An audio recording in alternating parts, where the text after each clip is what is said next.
curse that held him proved hard to lift, but Yennefer and the Witchers managed to do it. The ugliest man alive revealed himself to be not man, but elf, and an elven sage at that. Avalach, for this was his name, was the elven mage who had helped Ciri flee the hunt, then hidden her away on the Isle of Mists.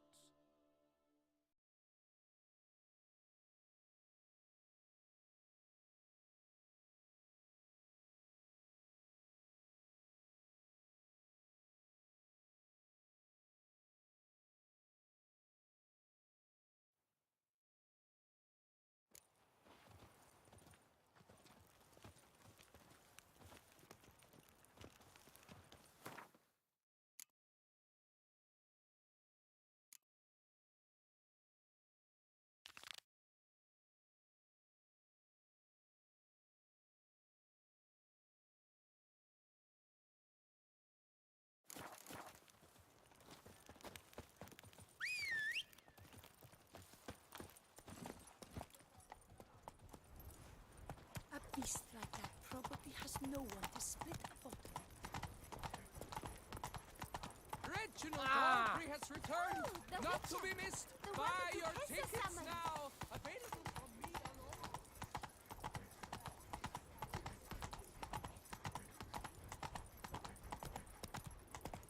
Never you worry. The air here is such that one is never hungover. La, la, la, la.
Hey-ya!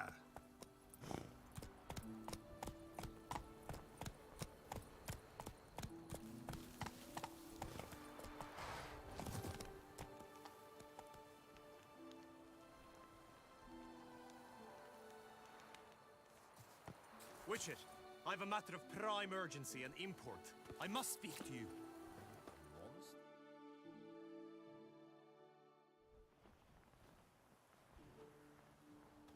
Your wound. Feeling better? It's healing splendidly, though I am to avoid trouble for some time. To be frank, that is precisely why I wish to speak with you. Want me to stand in for you? Take on some trouble on your behalf? That could very well be the case. You see, there is a maiden, nay, a lady. I suspect someone's cast an ill spell upon her. A curse, perhaps. Let me guess. She suddenly grew cold, haughty, and distant, though the night before she was flirtatious and alluring. Tut tut, Witcher. You jest, yet the matter is grave. Though true, the lady in question is dear to my heart. I shall not deny it. I fear she has fallen victim to ill magic, and knows no one she could turn to for help. What makes you think she might be cursed? You must keep all I say to yourself, I beg you. I would never dare to be so indiscreet normally, yet I'm troubled about her, for her. Vivian shuns the company of others. Though the fairest maid at court, she keeps men at a distance. I thus determined I would resort to trickery. Trickery? That even befitting of a knight? In war, yes. And what is love if not battle? As it were, one evening I crouched in hiding outside her seamstress's home. As Vivian emerged from it, I too emerged. Ever so gently but convincingly collided with her. then promptly offered to escort her home. She consented. At first, all augured well. I proposed a more scenic route. She agreed. I made kindly forays into conversation, and she even began to respond as we neared the end of our route. Then suddenly, mid-speech, from her mouth there flew a most hideous shriek. I stopped stone cold in my tracks while she turned red, then promptly ran off. I did not give chase that time. I attempted to approach her on several ensuing occasions, to learn what had happened, for I feared she had become entangled in some trouble. I noted that often, come night, she ventures into the woods, where I've seen her walk about a glade near a pool. I've striven on occasion to follow her, but lost track each time. It seemed then she'd melted into the air.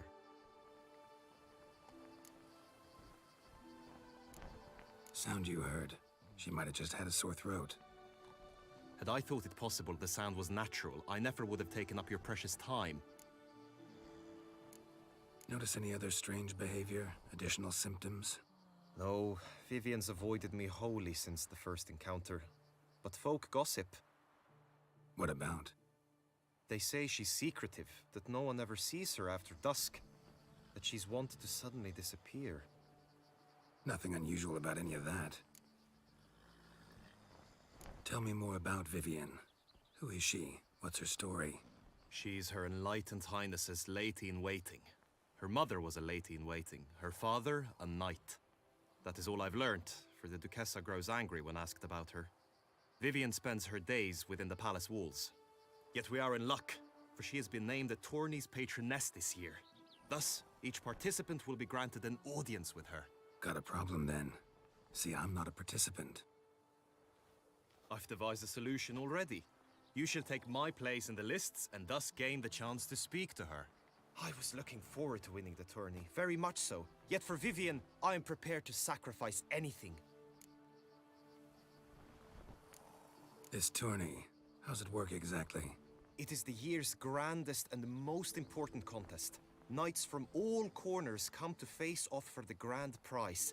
And more importantly, for glory. A demanding test of knightly prowess in horsemanship, marksmanship and fencing. I qualified for the first time, had great hopes of winning. Yet... Yeah, I get it. Anything for Vivian. Hardly a regular job, this. Not often I gotta take part in a tourney to fulfill a contract. Fee can't be anything ordinary either. I'm no magnet to command heaps of coin, but naturally I shall award you a just amount. How much do you demand? Vivian is worth every copper, but this amount I simply do not have. You ask too much. I have comrades I can ask. They would surely lend me coin, yet even that would not be enough. Could you not lower your fee somewhat? I have comrades I can ask. Agreed. That is an amount I can indeed muster.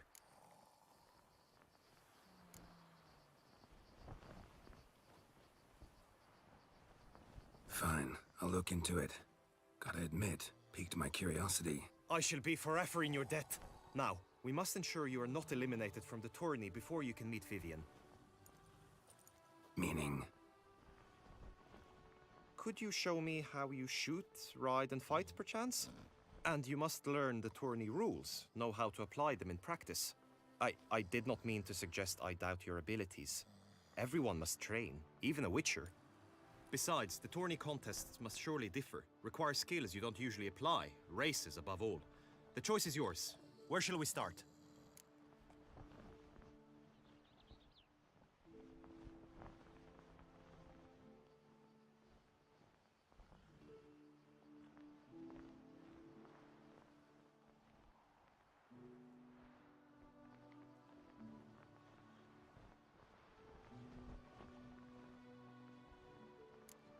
How about some swordplay? Come with me. You will team with other knights to fight. The clash simulates a true skirmish during battle. Come the end, you shall fight a duel. It will determine your place on the podium. I always liked the duels the best, but now I can think only of my Vivian. In the end, it is good you will replace me. I sense I would simply be distracted this time.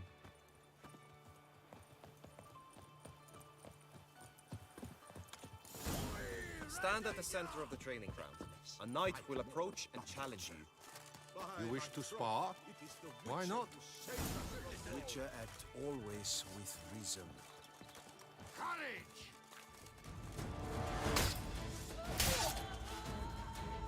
Come on, come closer.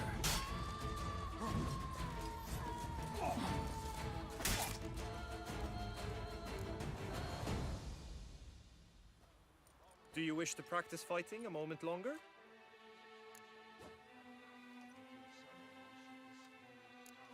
Think I've seen enough. Sorry to be blunt, but the simplest Witcher contract demands more skill than this kind of combat. Where to now?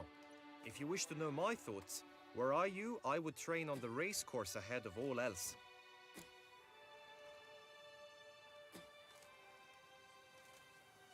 Let's do some riding. Roach will like that. Excellent idea. Come with me. The knight returned from his days at war. Get the lass for him. The tourney's race differs from others you might have taken part in. You shall not ride against any opponent. How's it a race at all, then? It's a race against time. The true track begins in the arena, runs round the tourney grounds, then finishes again in the arena. The training track, however, lies beyond the arena. We shall go there now. Good tidings? That you wanted? Greed and lust, tramp on our wisdom. Don't crowd around.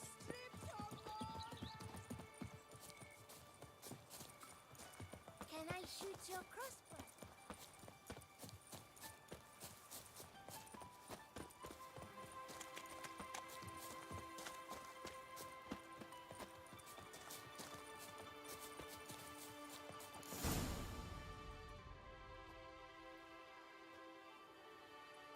All is ready.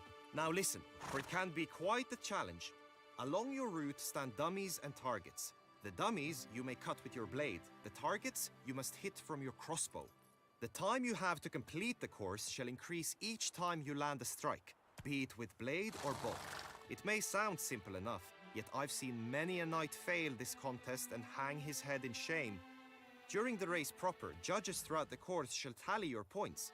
For now you may ride unperturbed by those matters.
Will you give it another go? I can set out more dummies. No harm in going again. Practice makes perfect, even for witchers.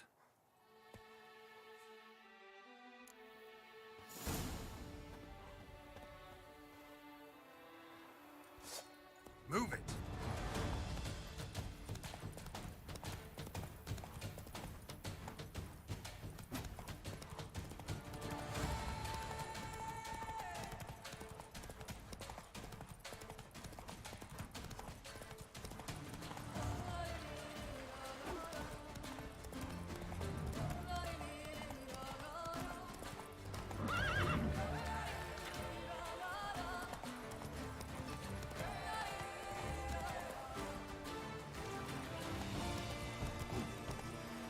Hey there.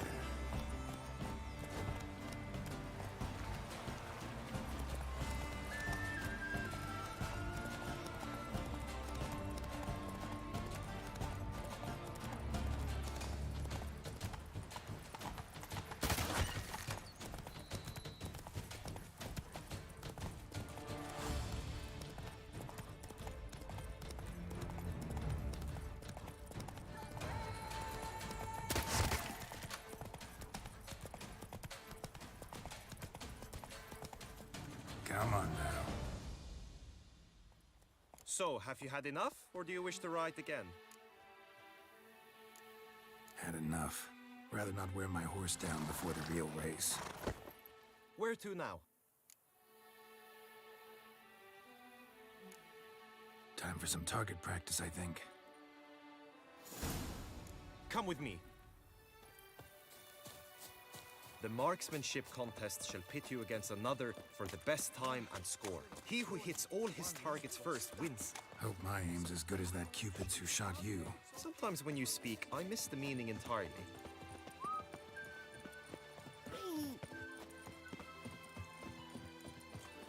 Our little Annie has At last, Trombona! Kristen, lie stripped of... Ow!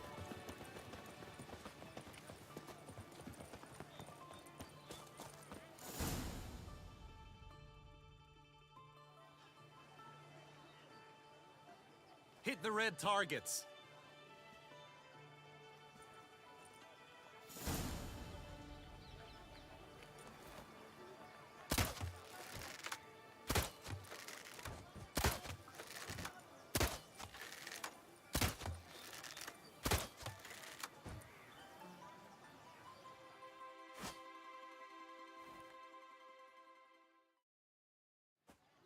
Once more?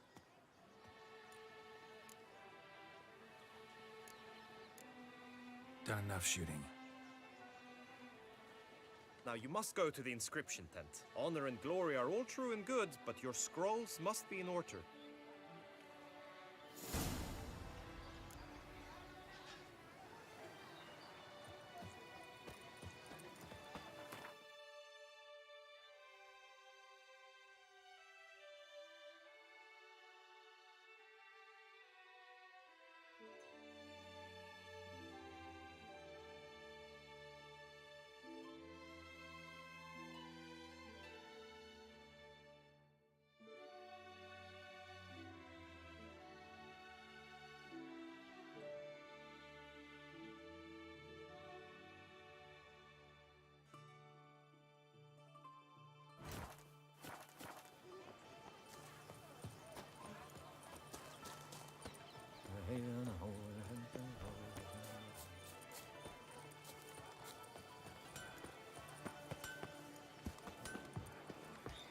No two ways about it.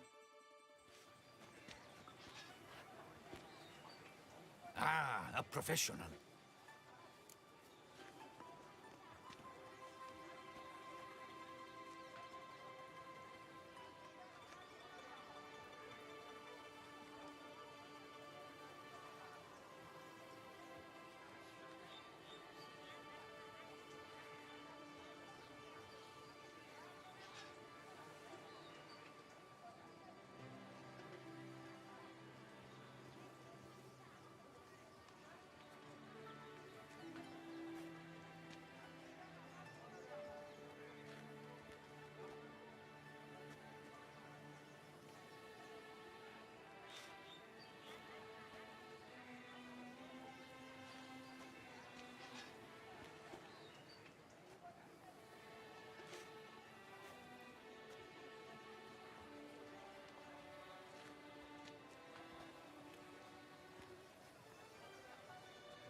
like you to craft some...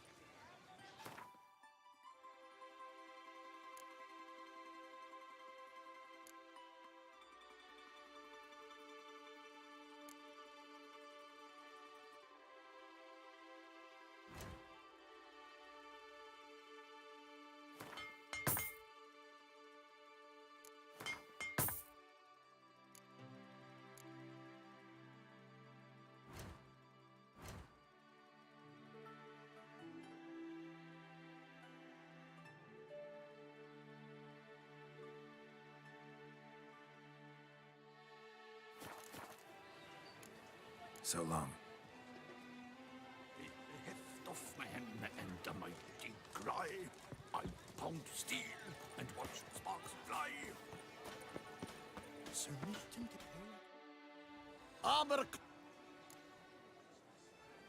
Let's see we...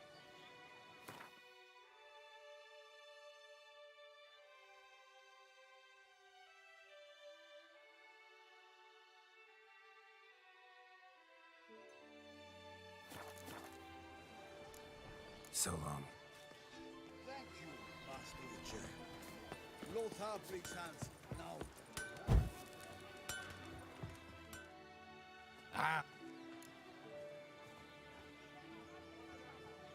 What have you got?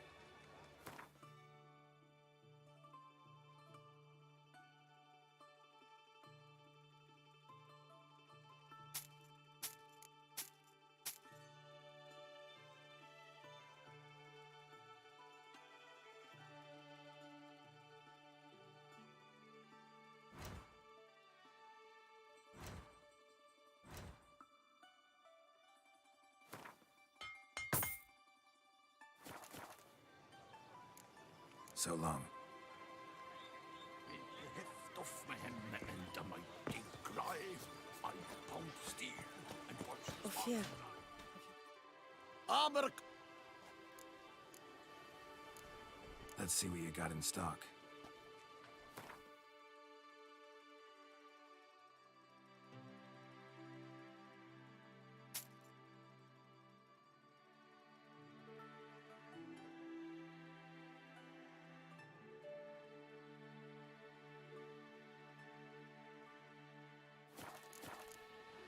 So long.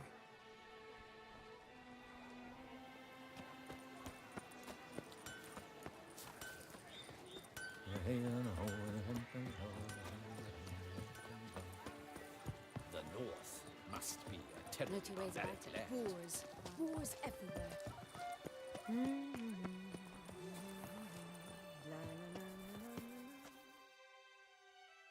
Greetings.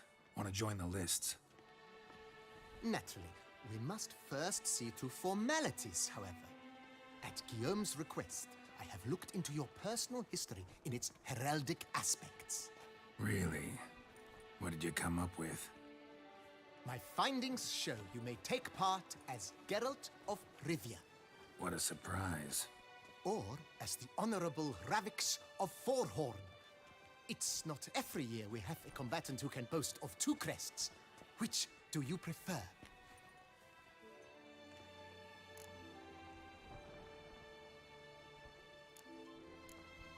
Kinda curious what you could have learned about Geralt of Rivia. In the year 1267, a certain Geralt, a member of the Witches' Guild, was knighted by Queen Meve and dubbed Geralt of Rivia. This was in honor of his distinguished service at the Battle of the Bridge, said structure spanning the Yaruga. But I wager you know of which battle I speak. Yeah, those were the days. Kahir and I led a fistful of Nordlings against an entire Nilfgaardian battalion. Won that battle just because we absolutely had to cross the river.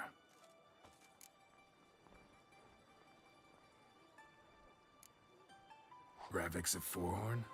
How'd you manage to dig that up? Here in Toussaint, we treat heraldry very seriously. One visit to the Ducal Archives. That is all I needed to acquire the necessary information. Ravix of Forhorn was the name under which you attended a feast honoring Princess Pavetta, daughter of Queen Calanthe of Sintra, on the occasion of her 15th birthday.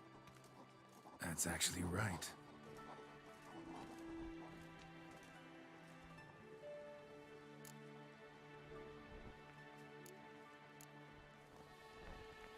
I'm Geralt, not about to fight under a false name. You may now take the shield bearing your crest. I'm a Witcher. Shields aren't something Witchers ever use in combat. Who mentioned using it in combat? Not I. The shield commemorates your participation in the tourney. You may take it as a souvenir. In that case, thanks. Have you been instructed as to the tourney's challenges, prizes, and vows? If not, I do hope you will allow me to tell you about them. Guillaume told me a bit about the contests. Rather make sure I'm clear on them, though. An admirable thirst for knowledge. There are contests 3. A shooting range, where you will compete side by side with an opponent. A horse race, during which you will seek to complete the course within a specified time. Any targets hit with bolts or dummies felt with blade will increase the time you have. Finally, the group melee in the arena, crowned with a duel against last year's champion. As each contest ends, its results will be posted on the board outside my tent. This way all will be apprised of who leads at any given moment. Convenient.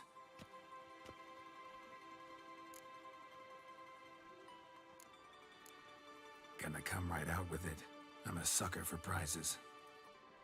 The winner of each contest shall receive a trophy. Whoever has the best result once all contests have played out shall face last year's champion in a final duel for glory and the title. Should you defeat the reigning champion, the grand prize will be yours. This year, a sword forged especially for this occasion by the one and only Cornelius of Isengard, a famed master weaponsmith. Her illustrious highness had it brought all the way from Nazaire.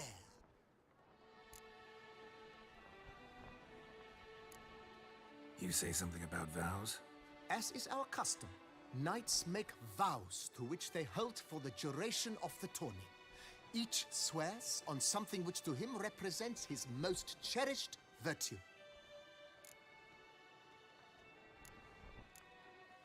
Feels like I know everything I'd ever want to know about chivalric tourneys. Splendid. In that case, you must make your vow. Upon what would you like to swear it?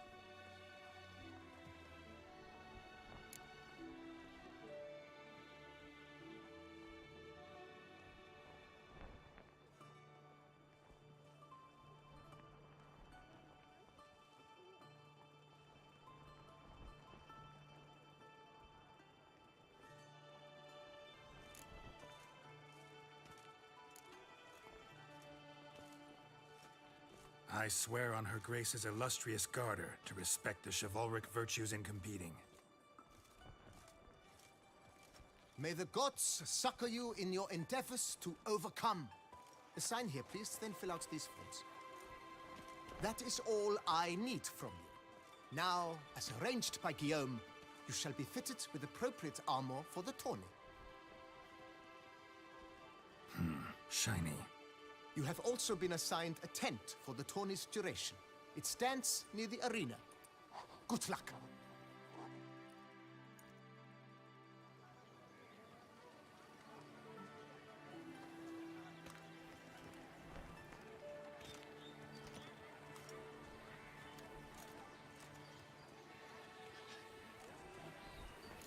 Your rainbow clear, see?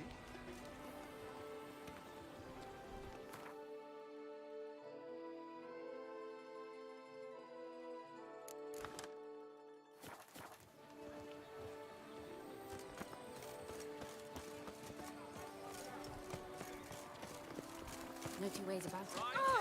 clans! Ducks nipples! Maybe this Salute.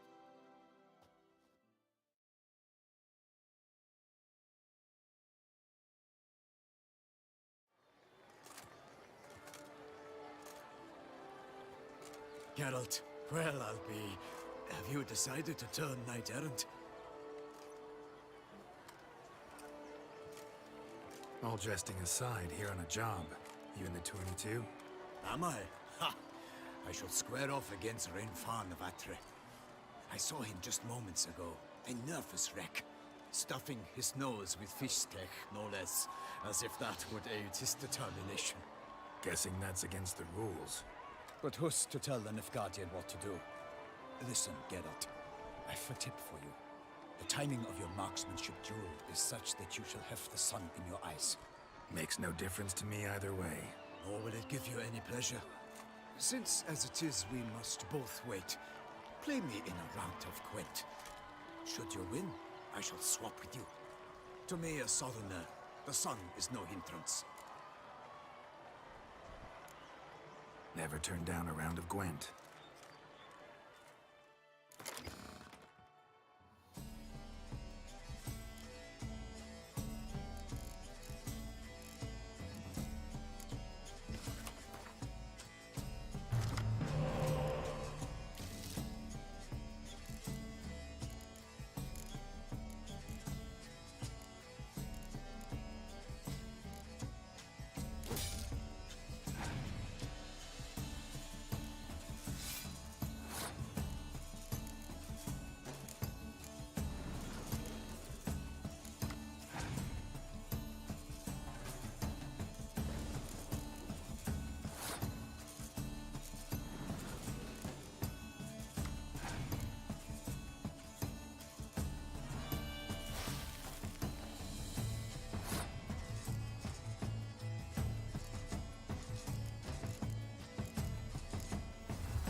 I congratulate you. We shall swap as agreed. We've passed the time rather nicely. Lady Vivian should appear forthwith. I'm off to face my first challenge. Good luck.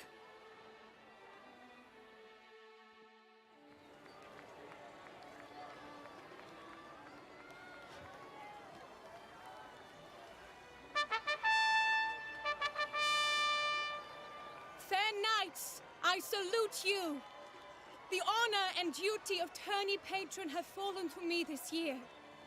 Fight honorably, so that I may bestow upon one of your number the tourney's grand prize. You have sworn your vows. You have readied body and soul. The time has come to test them.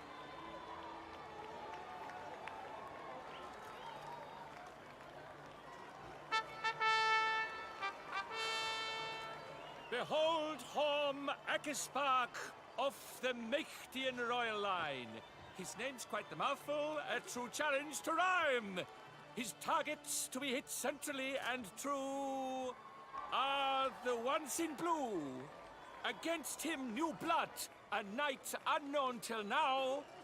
Sir Geralt of Rivia, give us a bow. The targets he must with his quarrels thread are red. May the better man win.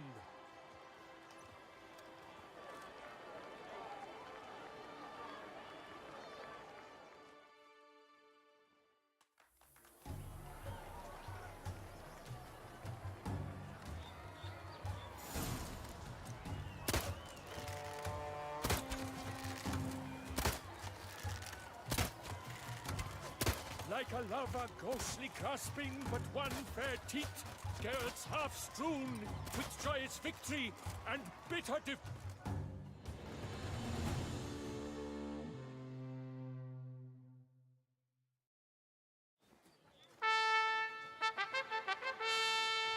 Sir Geralt of Rivia has trounced his foe, pounded him soundly, immersed him in woe.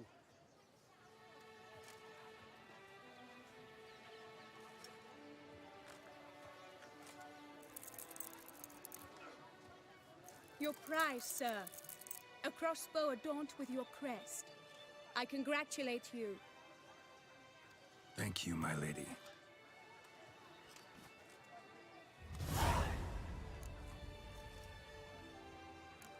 Would you tell me about the other prizes? Alas, I cannot devote more time to you than to the other combatants. I have duties to attend to. Forgive me. My medallion's vibrating strongly. Can only mean one thing. Magic. The explanation is disappointing, I'm afraid. The fragrance I use, it's mixed by a sorceress. To lose to an opponent such as you is a victory of its own. Accept my congratulations as well.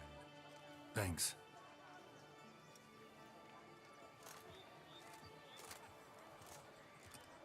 Good work! In the interim, I managed to determine which tent Lady Vivian occupies. Perhaps you could find a clue within it. You're right. Vivian's cursed in some way. Sensed it when she opened the tourney. In that case, we've no time to lose. Let us go.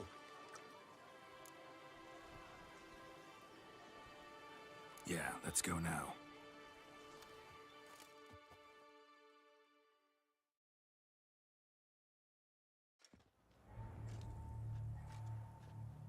This is her tent. You must look inside. Search it. I shall hoot like an owl should someone approach.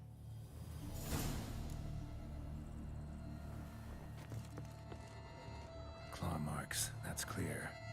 Not sure what beast left them, just that it's big. Oh, fair Vivian. Jar of concealing ointment.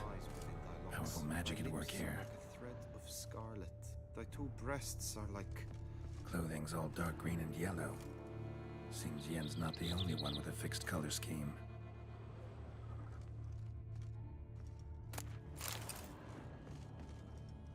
Oriole feather. Vivian keep a bird as a pet? No sign of it here, if so. His and Salts, they tend to be fond of birds, used to make compresses. Someone approaches, quickly! You were supposed to hoot. We shall speak later. We must return to the tourney now. It's time for the second contest. Sirs, what seeks you in my lady's tent? Inspiration? Be gone from here.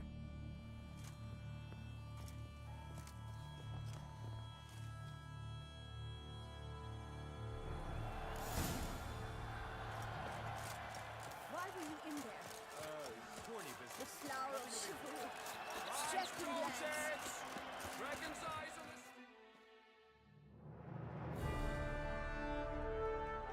Behold, gallant knights and ladies decorous, gaze at the host assembled before us.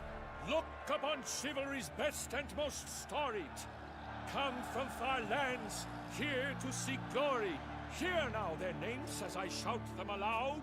Savor their titles, of their presence be proud. Halmarin, the Baron of Lonfall. Latina! Rainfarn of Atra! Hom ac ysbach of Meicht! Donmir of Troy! Guy de Boisfren, in service to the Duchess! Delwyn of Craigiau! Count Tai of Dondal! Ansay of Lyria and Rivia a prince! Geralt of Rivia! For Gregoire of Montgorgon, let out a roaring cheer! The faint fire of silence, tawny champion from last year! Today's winner of contests, his victory to secure, shall face a Gregoire in a challenge severe! Does ignorance demand a bard intercede? Does someone need telling how tourneys proceed? Yes, I do, if you please. Ere the suns from the clouds retire? Any chance you could say it normally? Not at all. Ere the suns from the clouds retire, and hearty toil your steeds does tire, neath all the gates you must guide your horse, and each of 5 targets strike with bolts. Each dummy felt adds more sand to the glass, and each true shot bolt repeats the task. Yep, all clear now. How dare you enter a tourney for nobly born knights? Your knighthood came through the grace of my mother Meve, Queen of Lyria and Rivia, whom you treacherously deserted mere days later. Your presence here is an offense to my honor. And yours is an offense to my eyes. If you're done, step aside, Prince. The tourney's protector, the mate Vivian. Her beauty entrances both beasts and men. My heart's greetings, dear knights. May my grace guide you and show you the path of honor, valor, and glory. Accept my wishes of good fortune, sir, and devote all your strength to the tourney, and only it. The time has come for you, Sir Knight. Mount your steed. Swift be your flight. Ladies and gentlemen of lineage illustrious, soon steeds shall swarm like ants most industrious. To beat time's passage they'll ride like the gale. What a sight to behold, what a lark, what a tale!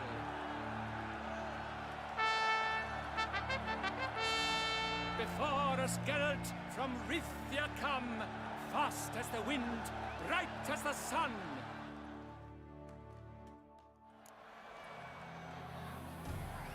Let's go. And he's up! With a thunderous roar, hoofs pounds the ground.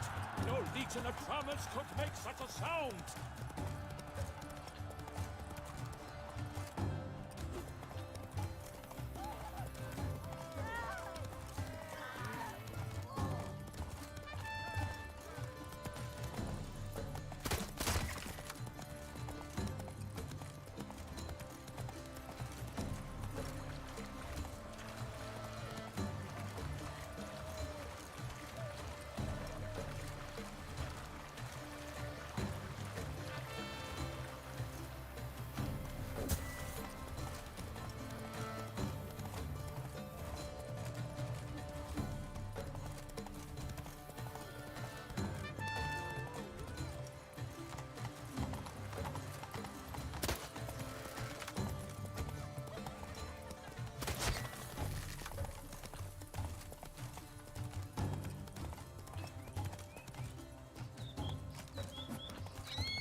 Just practice.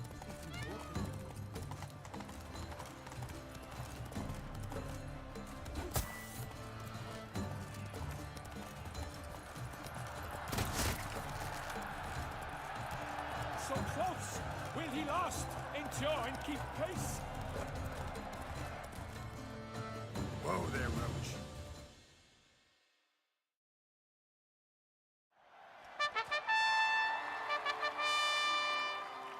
A race of such style, such grace, such speed. To watch was a pleasure, a treat indeed.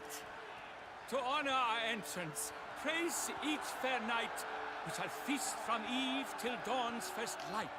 The finest of wine and food shall be served. If you've blood in your veins, come collect what's deserved.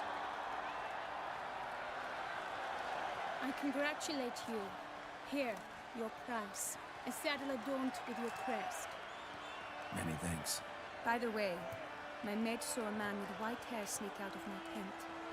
Did you know who it might have been? No idea. How juvenile.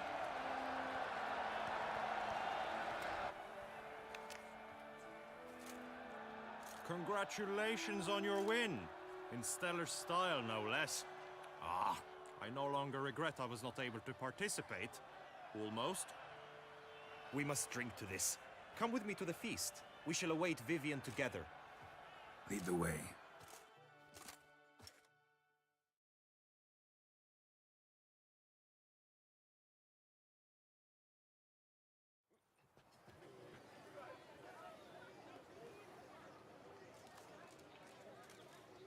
So, any thoughts on Vivian?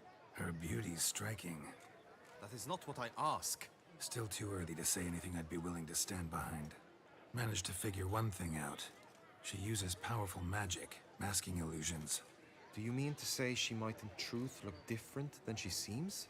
Only guessing right now. Found some clues. Got me wondering if your beloved Vivian's not a Bruxa. A Bruxa? You mean a vampiress? Not sure yet. We've still some time before Vivian arrives. Let us drink.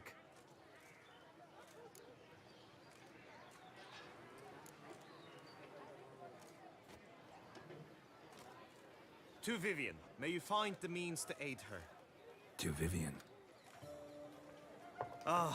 When I first laid eyes on her, I finally understood what all those poems and ballads were trying to say. Love's not poetry alone. Sometimes it's prose. Sometimes it's just plain ugly. You say that only because you do not know Vivian as I do. A life with her would be sweetness itself. Actually, you don't know her all that well either.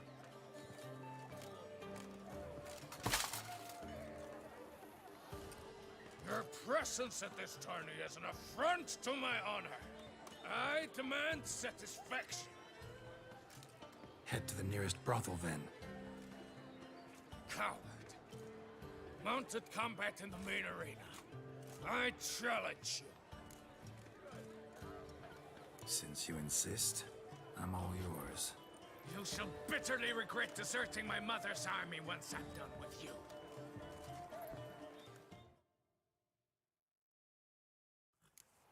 May the blood I will spill wash away the stain of your cowardice! Let's get this over with. Quick. 3, 2, 1!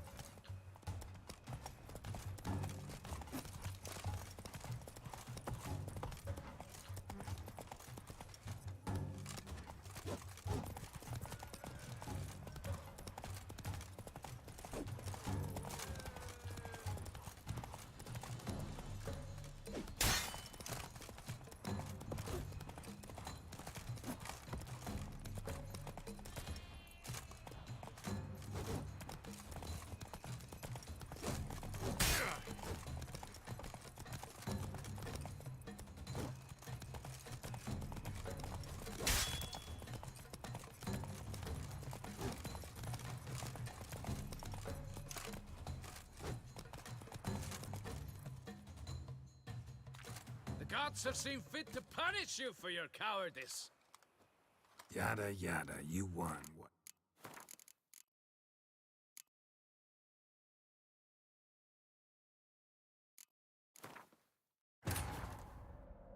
The curse that held Uma proved hard to lift, but Yennefer and the Witchers managed to do it. The ugliest man alive revealed himself to be not man, but elf, and an elven sage at that. Avalach, for this was his name, was the elven mage who had helped Ciri flee the hunt, then hidden her away on the Isle of Mists.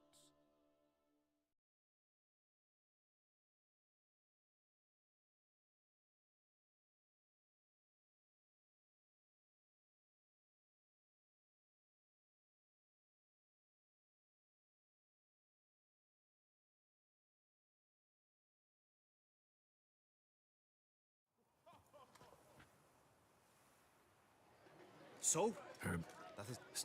manage. Only get. Not sure. We've... Two vi... To.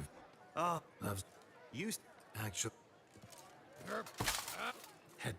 Cow. Since.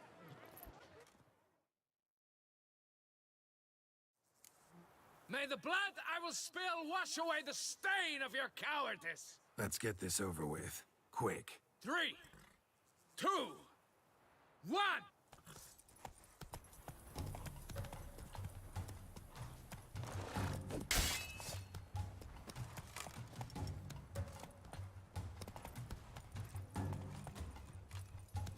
Time to end this.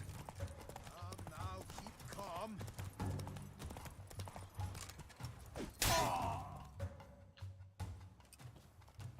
For reasons unknown except to them, the gods have chosen to punish me with defeat. But do not think your cowardice will be forgotten. Damn it. You still going on about that?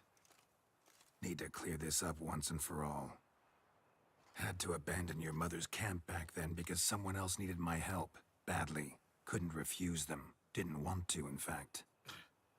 You mean to say you had a secret mission, set off to accomplish it, having vowed to tell no one of its nature, until you did? Something like that. Minus the vow. And, I'd still rather not divulge the nature of my secret mission. Can you accept that as justification? In agreeing to duel, you proved yourself a true knight. Thus, I accept your word as that of a man of honor. Glad to hear it. Now I got work to do.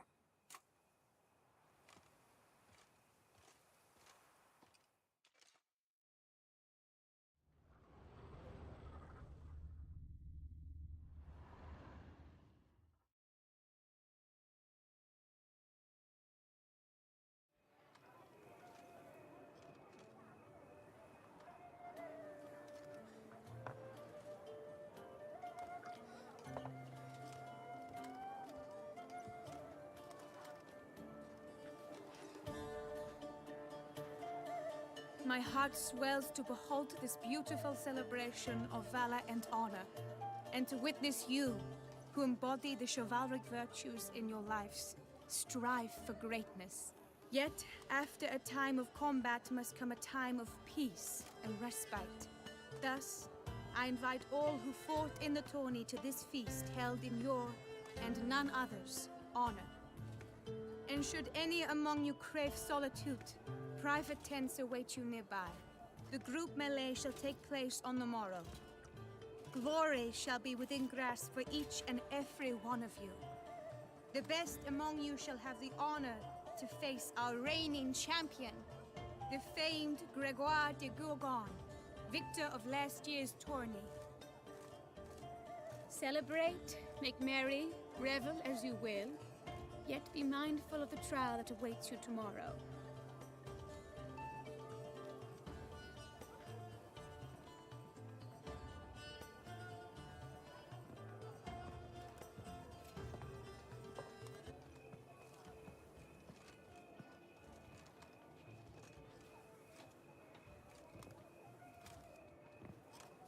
Follow her. We shall meet in your tent before your last contest. You must help her.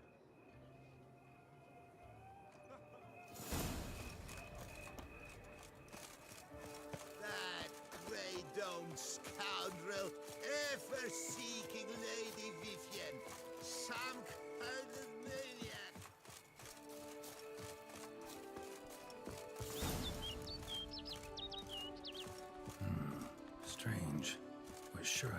here. Flew off. Worth going after.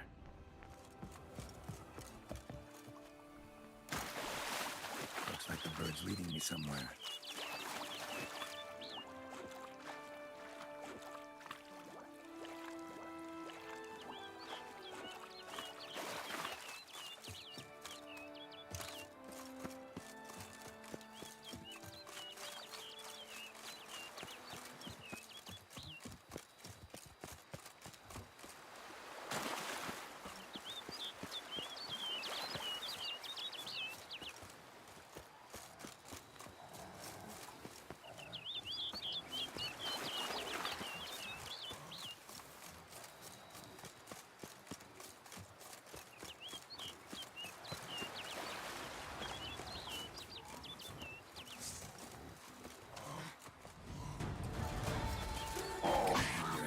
Saddle.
Bird flew off over the hill.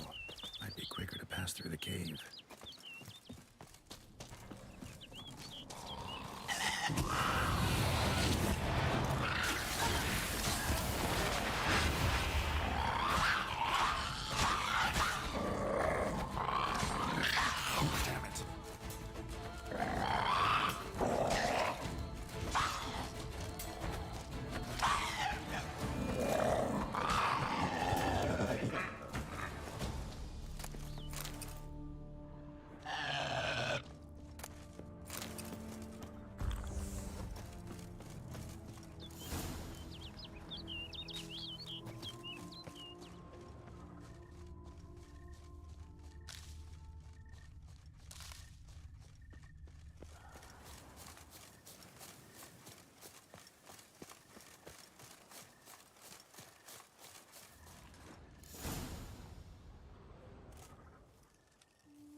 Witcher. Lady Vivian? Counted on me getting lost. I did. I thought you no different from the knights. Good at tourneys, hopeless in the face of true danger. I was mistaken. So you're not actually a Bruxa? A what? Suspicion I had, that you might be a vampire. Certain details seemed to confirm it. Then I changed my mind. Anyway, unimportant. Here you come to this clearing often. This is where it all began. And as I was not able to evade you, save myself from you, then I want it done here. In this very spot, with no witnesses. Want what done? Why, you are a witcher. You were hired to kill me, were you not? Then do so, now. And do it quickly, I beg you. I shan't resist. Witchers only hunt monsters. And even then, not all. You're no monster. Then what am I to your eyes? Most likely you've been cursed. Don't know who by or why yet, but hope to find that out soon. If you've no contract on my life, why take an interest at all? Did Guillaume put you up to it? Is that why? He wanted to help you. Asked me to do him a favor. Frankly, if I can do something for you, I'll do it, willingly. Why should I trust you? 'Cause the Duchess trusts me? 'Cause I'm a freak, too? 'Cause cases like yours are my bread and butter. Take your pick. You shall not turn on me. Use what I say against me. You shall not tell anyone? You got nothing to fear. Came here to help you, and I won't peep a word to anyone unless I decide it's absolutely necessary. So be it. I shall tell you what my mama once told me. When she was with child, expecting me, she and my father spent much time together near the wood, here in this clearing. Mama loved to listen to the orioles sing. She would stroke her belly and say, "My daughter should be as beautiful as that bird. Such is my wish." But a creature dwelt in the wood who envied my parents their happiness. One day it appeared before them to say the whole wood belonged to it, and they had dared to delight in something that was not theirs. It demanded payment. And when my parents said that they had nothing, it claimed their unborn daughter as its own. Parents ever describe the creature? They called it a nymph born of the deep woods, with no mother or father. But I was too young, too distraught by the curse's onset to ask after details. What happened after that? Nothing at first. I came into the world a perfectly normal child, and my parents forgot that day's events. But 15 summers into my life, the curse began to show. Initially only when the moon was full. But now it's advanced so that even in daytime I must use magic ointment to mask its symptoms, to look normal. Thus I thought someone had discovered my secret, then hired you to kill me. In fact, I was resigned to death in coming here. Perhaps death would be preferable to my complete and permanent transformation. For I fear that is what lies in store. Ointment you use includes a potent magic ingredient. You don't have the immunity mages have. Use heavy doses, or normal doses too long, and it could be dangerous to you. I sensed this. The very reason I knew I would have to give it up in the end, and bid my human form a final farewell. The curse, it could be reversible. Once ran into a baron transformed into a cormorant, ostensibly for good. Managed to cure him completely. And you truly think you could do something like this for me? Can't guarantee a thing. Tough case, yours. You were cursed before birth. That alone complicates things. Also, you claim the curse is increasing its hold. Symptoms are progressing. Could try transferring the curse onto someone else. What? Out of the question. I shall not allow it to ruin an innocent's life. Is this the only method you know? Only one that's completely safe. So there is another. Pretty quick to reject help. Why is that? The curse once transferred would probably have a weaker hold on the new host. Lots weaker. I do not even wish to hear of it. All right, there is another.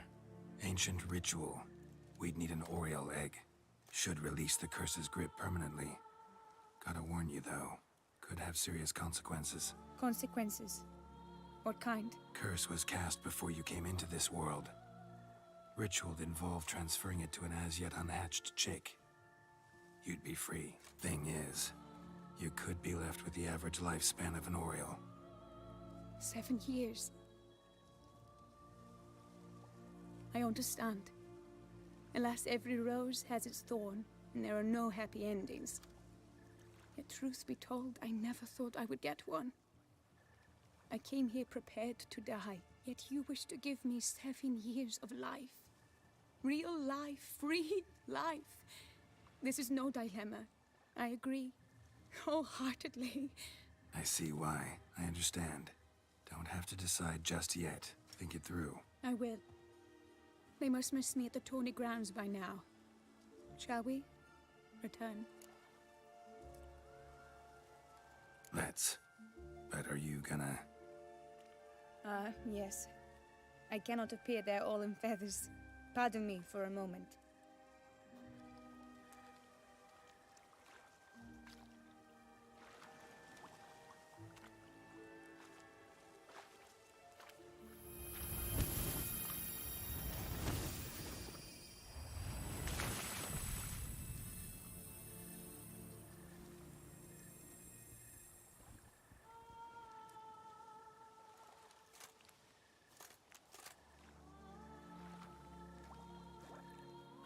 You can change at will?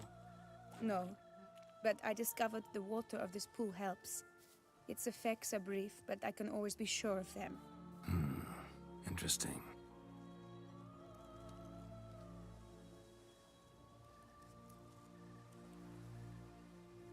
Come.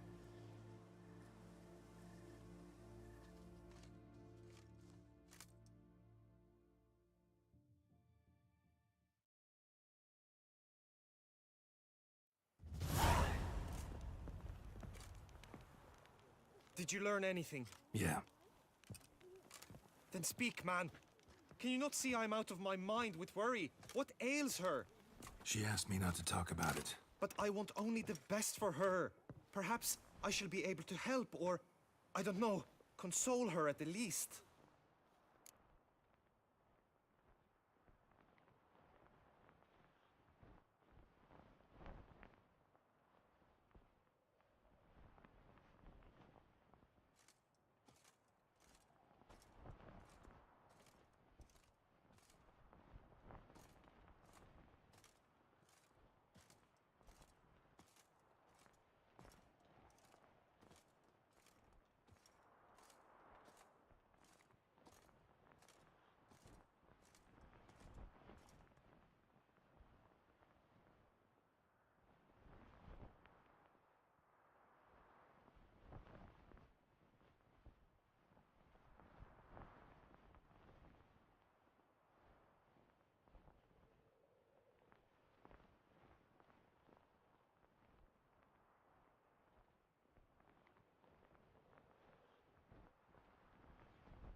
We were both right, actually. It is a curse. One that's transforming Vivian into a bird. Her condition's getting worse. Gods! A curse that is a worse affliction than disease. What now? Can you help her? That'll depend on her. I'll try if she asks me. Significant risks involved, though. Shortening her life to about another 7 years included. What? This is not what we agreed. Tough case. Curse's hold on her grows stronger every day. And I'm a witcher, not a miracle worker. Heard of one other method that could work. Curse could be lifted via her reflection, say in a pool of water. Thing is, we'd need someone who'd willingly assume the burden of the curse. Take it on in her stead. You mean, become a bird themselves? Theoretically. See, curse grows weaker once it's transferred. Might end up as just an appetite for seeds and worms. All outcomes are on the table, though. Death included. I am prepared to sacrifice. Give my life for her. Just as King Fridank's knight did for the beautiful Queen Sero. Knew that already. But are you prepared to swallow bugs for the rest of your life? Yes. Which method do you believe to be best for Vivian? Don't know yet. But you have some notion, have you not? Do not tell me you seriously consider drastically shortening her life when I stand prepared to shoulder the burden. Method using a pool of water's better. Poses no threat to Vivian. Naturally. You must know you can count on me. I shall bear it all. But Vivian, I fear she might be too proud to agree to such a thing. I'll meet her after the last contest. Talk to her. She could agree. I'm counting on you, Witcher. And I'm content we finally know something. What now? We know all, so you need not see the tourney through. You could withdraw. True, I shall get an earful from the Herald should you fail to show for the last contest. But it's nothing I can't handle. So, what will it be? I don't back out of anything. I'll take part in the last skirmish. Besides, Vivian will be busy till the tourney's end. Indeed. In that case, you must meet the other knights of your team. They await near the arena's entrance, by the training ground. Got it. Thanks.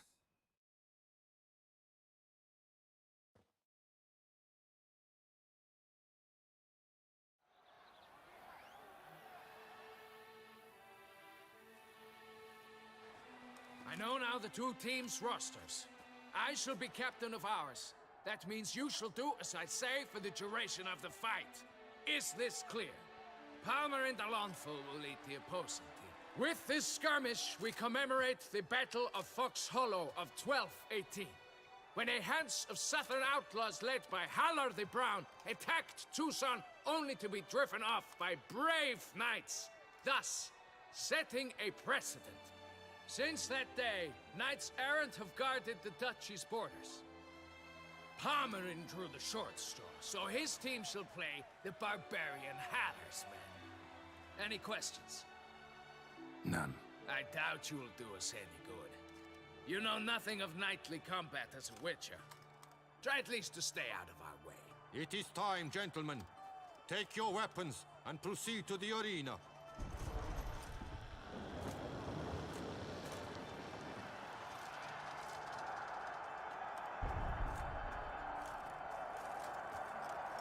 A cheer for the knights, the ladies, the lords. For our next entertainment, the teams shall cross swords. 2 rifle crews, 2 coteries shall fight full tilt till one's dropped to its knees.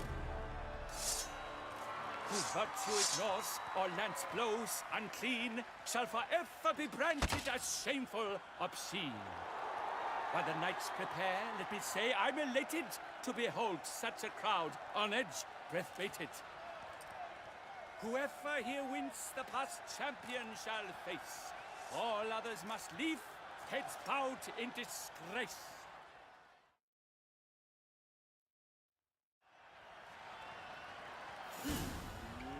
Let us begin! Crowd, raise a ruckus! Blood, sweat, and tears shall soon follow in buckets. Let's dance. Beat it out of you!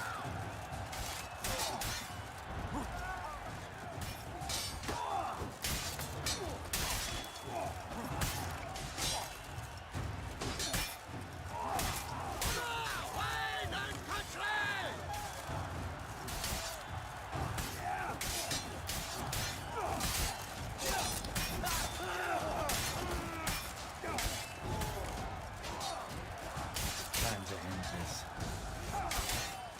Causal! Never retreat. Not one step. Not one footfall. For idleness. The world's never seen a fight quite so glorious. For showing such verve, each knight was victorious. Yet in tourneys as in life, but one champion may reign. Today, he is the one. Praised be his name. He felt a whole host, slew the most. To Geralt of Rivia, who the strength of lions boasts. He sailed through all trials, each test he passed with ease. But now awaits the last. Will it bring him to his knees? For Gregoire de Gorgon, who on this ground last won, shall spar him for the title, and the day is done. To the tired Tremender, we salute your endeavors. Return to your wives, your loves, your whomevers.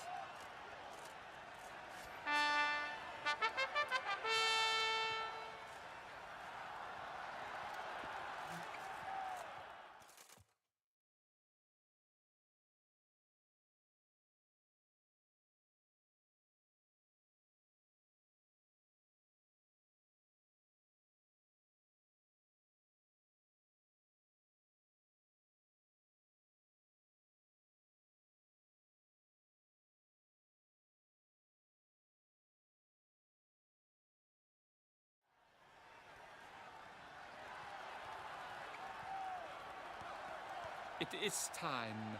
Step into the arena. Should you suffer grievous harm during combat, have you any last wishes? Any missives you wish passed to your loved ones? Thanks, I'm fine. The Witcher of Rivia, Geralt his name. Though aged be his visage, do not disdain. His locks, true, are white, but he was born to fight. Now entering the grounds, a titan of infamy, Gregoire de Gorgon, victor of last year's tourney.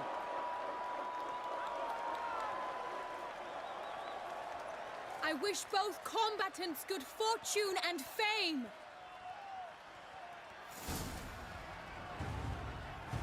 Pacing the grounds, the titans locked stares, ferocious and spry as wolves hunting hares. Mesdames et messieurs, our victor, our champion, the unequaled and silent Gregoire de Gorgon! Hip, hip, hooray! Hooray! I should take this opportunity to remind all that today's tourney is brought to you by the Vermentino and Coronata vineyards. Remember, we're to set for dinner, set Vermentino. Steak.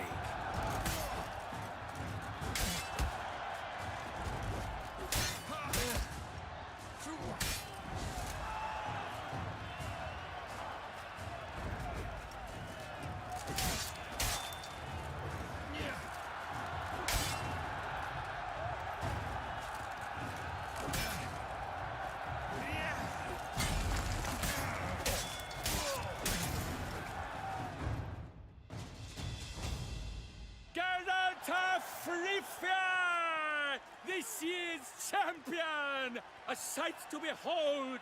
He defeated Gregoire de Gorgon! Hail Geralt! Herald! Herald! Herald!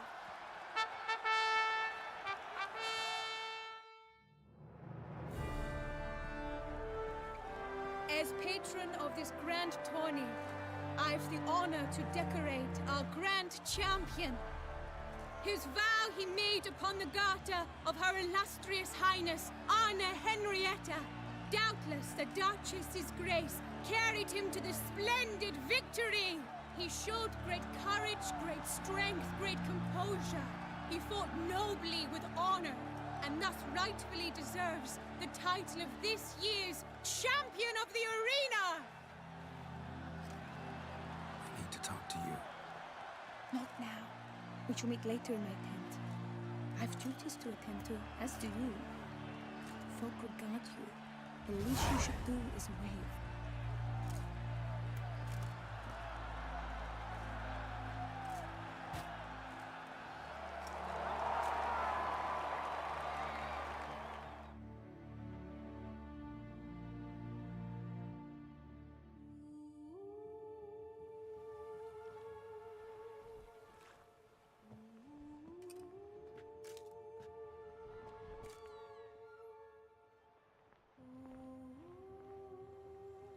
Greetings, my lady.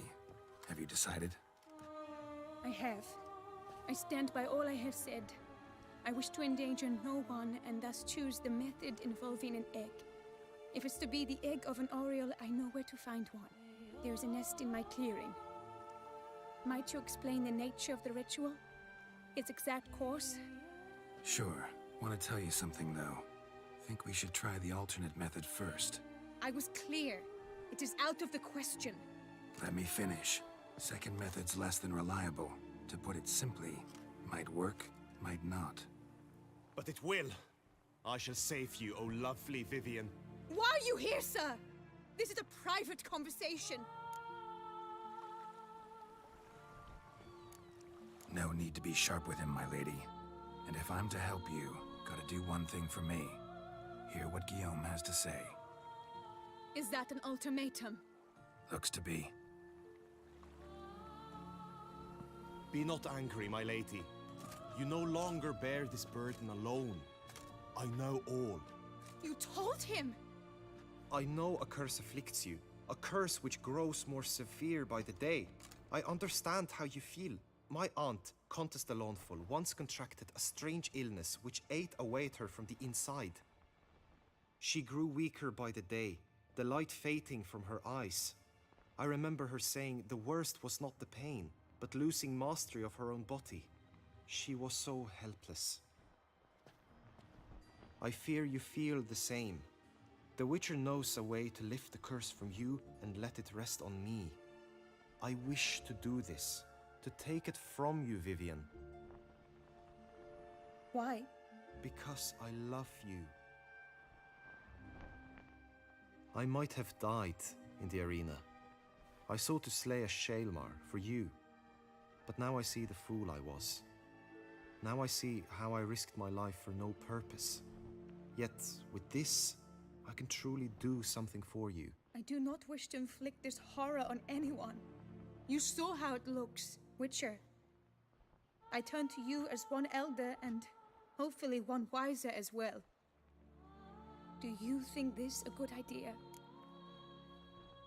Worth a try, as I see it.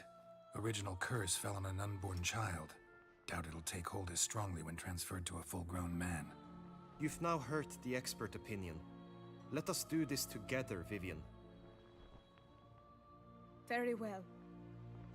I was prepared to die. Thus I am also prepared to attempt something mad. Now we must go to my pool in the woods, yes? Everything's agreed, so no point wasting any more time. Let's go.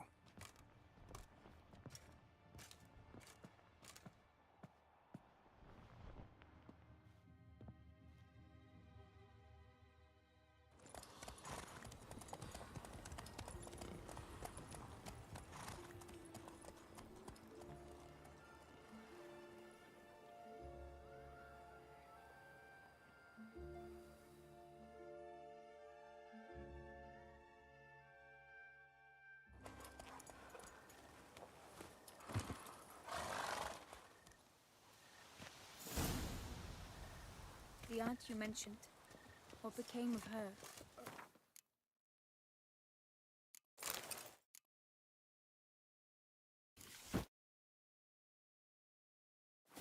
She passed on.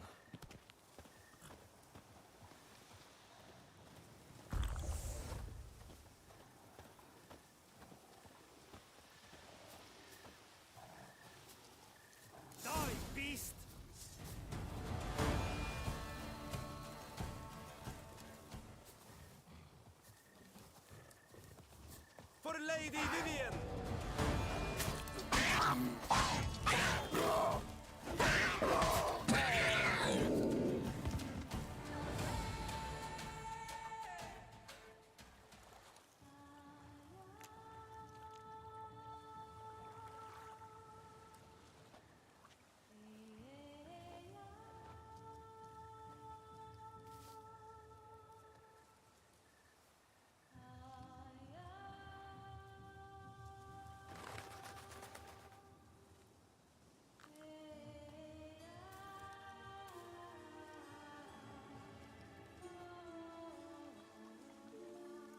So, this is my true form. It is not too late. You may still change your mind. It will bring no shame. My mind is made up. My resolve is firm. If you can handle it, so will I. You are beautiful to me, even as you stand now.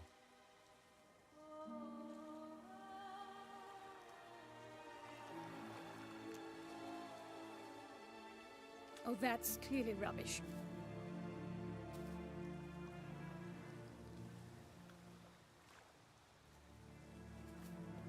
Shut your eyes, both of you, and don't move.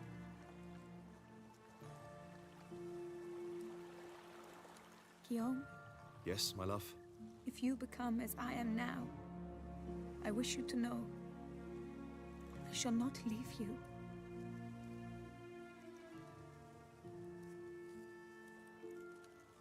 Picture yourselves reflected in a pool of water. Focus on that.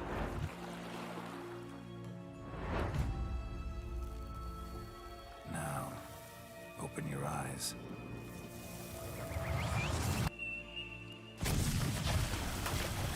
Damn, I think it might have worked.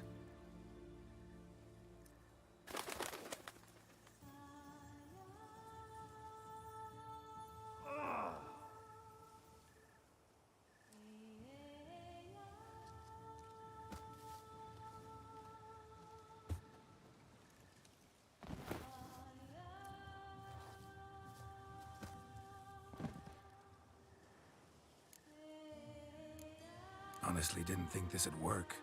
Doubted anything would happen. Read about this ritual in grimoires. Descriptions all seemed dramatic, embellished. All stipulated a condition that seemed improbable. What condition was this? A real bond between those involved. True love. How do you feel? In general, you feel it change, Guillaume? I was struck hard, as if by a battering ram, but now I feel not at all different. Apart from a slight itch on my skin. Are you certain it worked? Yes, something happened, definitely. Must be an intersection beneath this pond. Powerful magic at work here. Look at Vivian.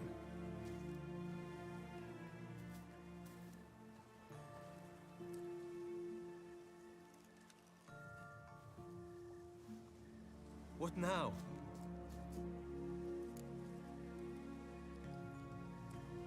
Now? Now you get to live together. Happily ever after. Still, watch yourselves carefully. Notice any troubling symptoms, find me. Naturally. I thank you, Garrett. Oh, and your payment. At last! I've so much to make up for.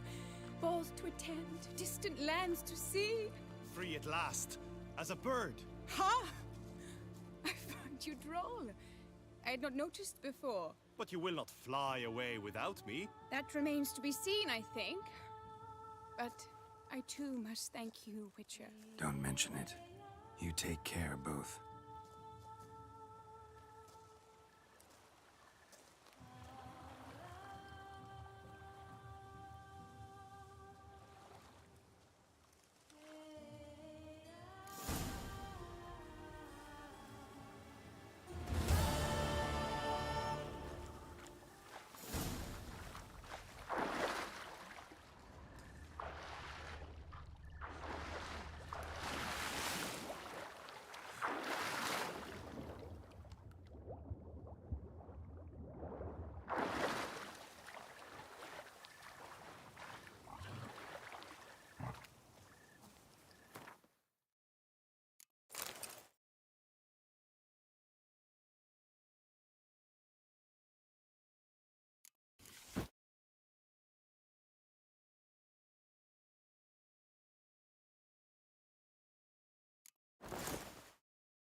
Slow now. Whoa. Hail be praised. Greetings, Geralt.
Faster.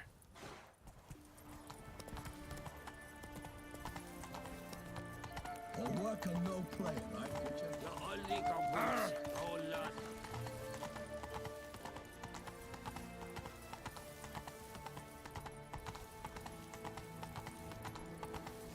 Slow.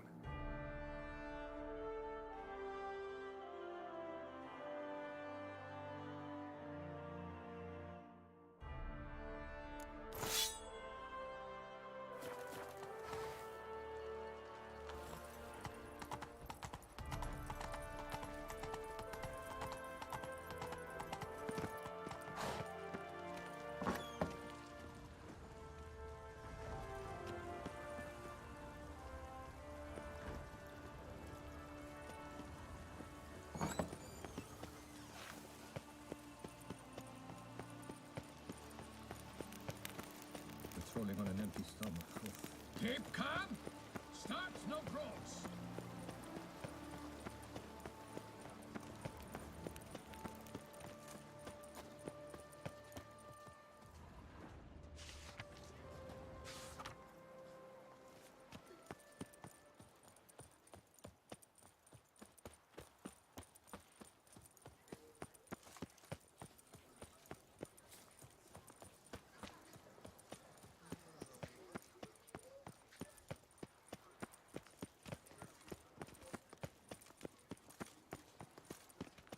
Reginald Aubrey has returned, not to be missed. Buy tickets now. Long live her grace!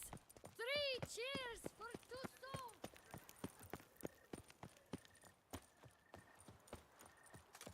Sight any sign of the beast! Report it to the Ducal Guard post haste!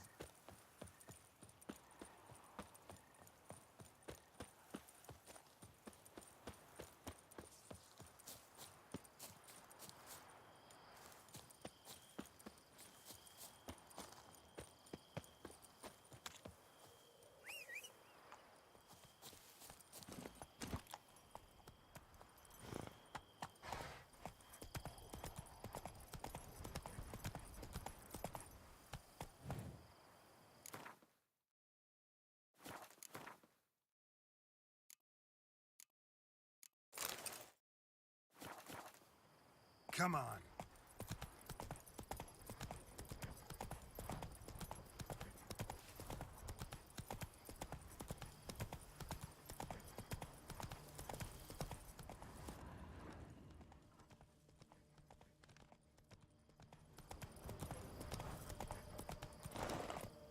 Faster.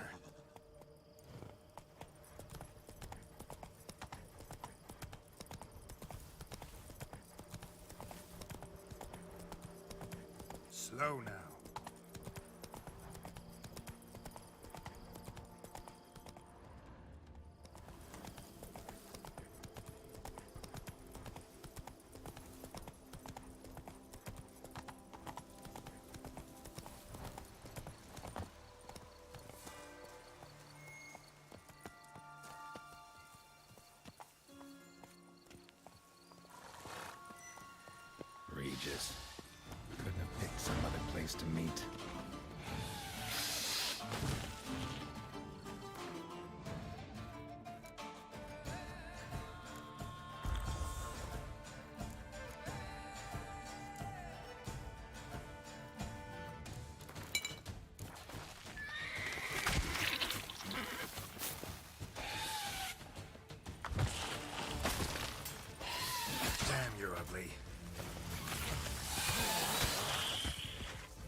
outrageous!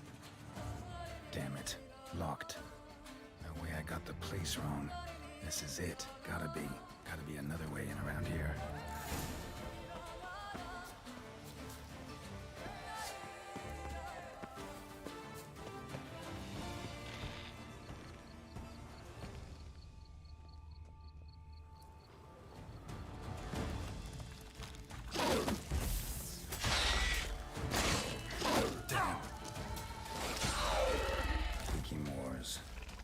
Victuals aplenty around here.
Agreed to meet a vampire at a cemetery. How much more cliché can you get? Nothing comes readily to mind. Could have left the door unlatched. What of my privacy? I value it rather deeply. Unmolested, especially by unwanted guests, that's my preferred state. Besides, I knew you'd find a way to get in. True enough. Need to find your friend. I'm hoping you'll agree to help. I shall do whatever's in my power. Yet what you want or even need must matter little. What matters is what Dettlaff wants. If he does not wish to be found, you will not find him. Ever. End of story. Come on. Gotta be some way.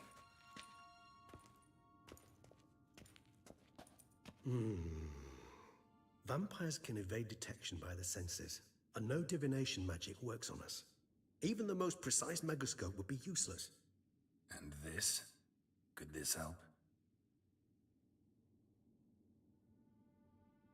Wherever did you get that? Off one of the beast's victims, found by a bend in the river. Body was chopped in pieces. 3 of those pieces were hands. Hand with the ring seemed the odd one out. Abruxa had taken an interest in it.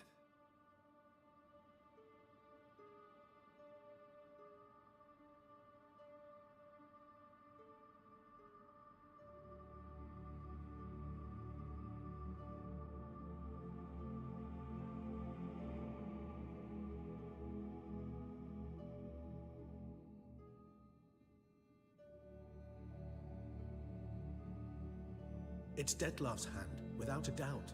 It will do splendidly.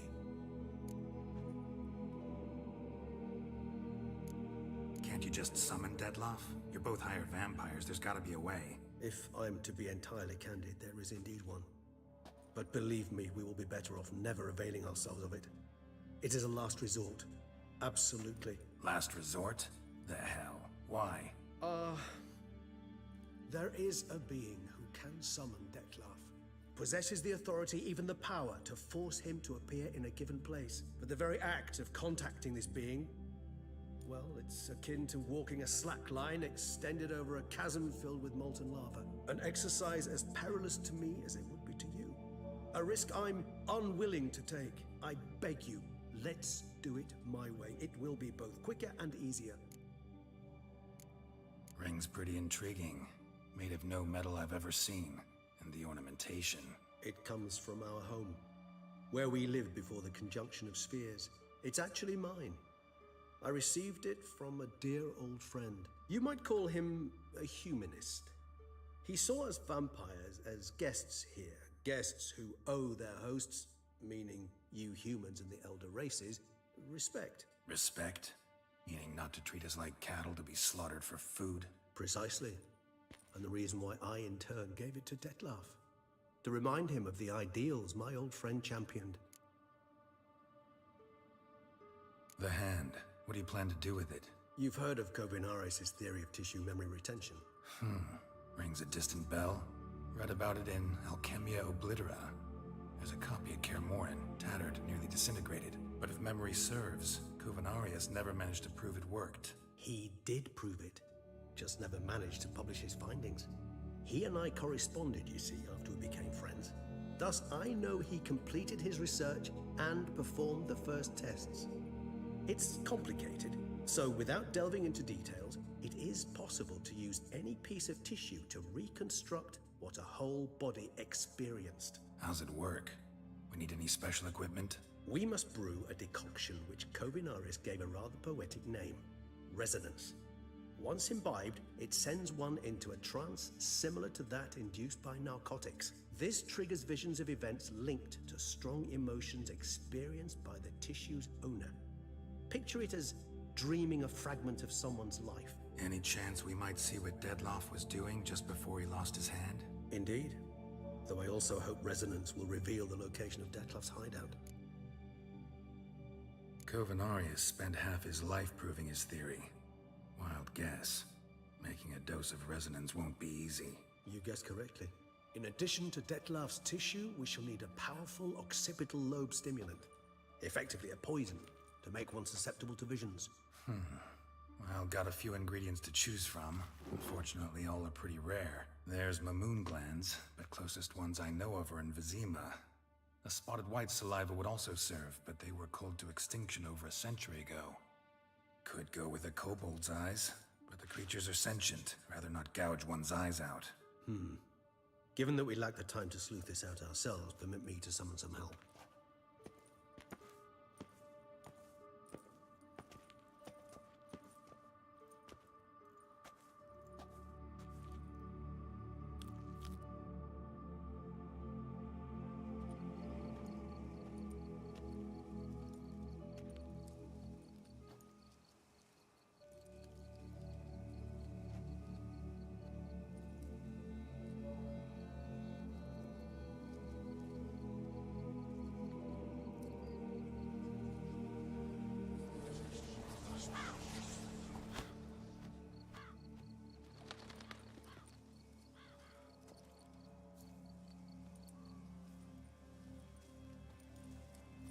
What was that?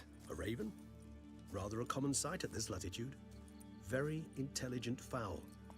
I asked him to look for the creatures you mentioned. Him and his brethren. Perhaps they'll find one in the area, and I would hazard that a flock of ravens will spy any said creature faster than a solitary witcher would. With all due respect to your skills, my friend. It will take them some time, nonetheless, so perhaps you'd care for a snifter of mandrake.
Rarely say no to a snifter. Sadly, this is but a weak infusion rather than a proper distillate.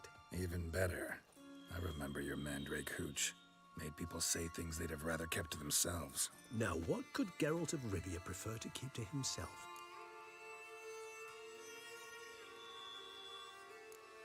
So, think you've set a nice little trap for me?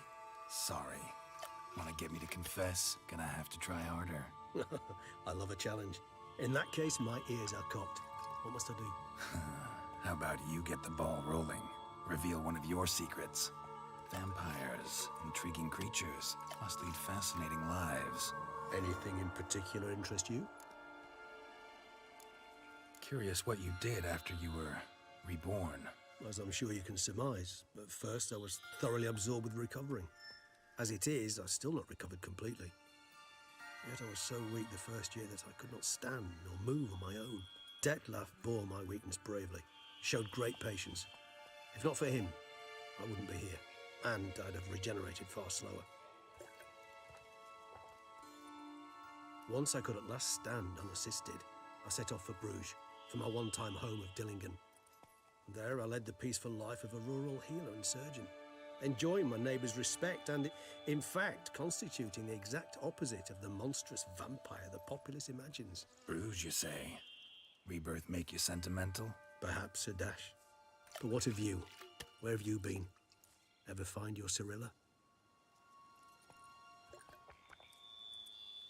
Back then, yeah. But we parted again soon after.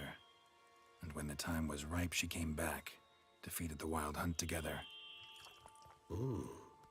Seems I certainly missed quite a bit while I was absent. True enough. But it's a conversation we'll have another time. Need to know more about you now. Gotta ask you the big question, one everyone wonders about.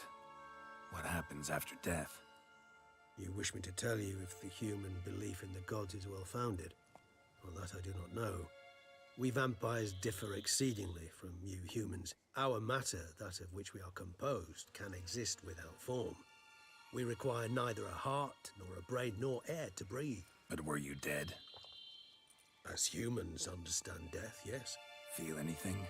Understand anything? It's rather hard to explain. I felt something very unsettling. Something I cannot even name, for I did no reasoning. Only after rebirth did I begin to understand that what I had felt was cold and unimaginable fear. If not for Detlef, I might have drowned in an eternity of icy terror. Can't have been alive then. Sheesh, experience like that must be vicious. Indeed, it's hard to compare to anything I know. Yet you are aware we don't see death as you do. The way you cling to life, we find it entirely peculiar. You are mortals, ergo it's a foregone conclusion. You will die. It's but a question of time. Thus, I often find myself wondering why you try so very hard. To die at 20 years, 40, even 100, what's the difference? They're all but the blink of an eye. Depends on your point of view. Man who's got 1,000,000 crowns to spend can't possibly understand one who's only got 20. Very true. One's outlook can indeed change much. Got a new life, a new body. That give you a new start? Blank slate? Starting all anew is a very broad concept. What exactly do you mean? Your blood addiction, say. Wondering if your body's the same, if it still remembers. Maybe if you drank now, you wouldn't get hooked. All addictions are a form of slavery. Re-addiction's not a risk I'm willing to take, just to test a hypothesis about corporeal regeneration and whether propensities carry over. Fair enough. Curiosity, that's all. Sorry. Not to worry, Geralt. Curiosity's a natural reaction under the circumstances, apart from which I've always valued that trait in you. Always fascinated me the way vampires can regenerate. A hand growing back is one thing, but Detlef recreating you out of a wet smear? Something else entirely. A difficult and laborious process, but one that's possible, as my presence proves. But I've heard you too had quite the adventure. They say you lost your memory. For a bit, but Triss helped me get it back. Actually, pretty damn lucky I only had amnesia. Yes, you humans are rather buggered in those terms. To strip you of life is, well, it's just plain easy. I've always pitied you in that regard. We vampires are much harder nuts to crack. If a member of another race kills one of us, we can be reborn with a living higher vampire's help. However, if one of our own strikes the deadly blow, death is permanent. There can be no rebirth. One of the chief reasons why vampires long ago swore never to fight one another. All right, give you one question. What do you want to know? One question to ask one as fascinating as you, Geralt. Cruel parsimony, I'd say, but I shall do my best to make it count. If you were to die and be reborn as I was, in your new life, would you choose to be a witcher?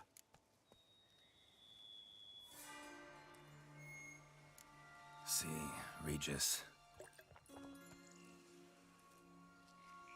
Doubt I'd know how to be anything else. Ever tried?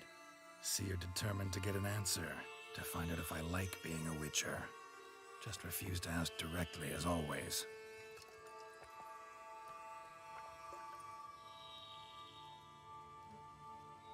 I like being on the path. I like picking up a lead, a trail. I like the tension right before a fight. And nothing gets my adrenaline flowing like battling a beast. Even gotten used to people treating me like a freak, an outcast. Yeah, not something I think about much, but I like being a witcher. Thank you for being honest. Honesty is an attribute of the truly brave, and thus a privilege of the very few. Still no sign of your winged friend. Sure it understood what you wanted? Dead certain. Let's wait a bit longer. It'll return soon, don't doubt that for a moment.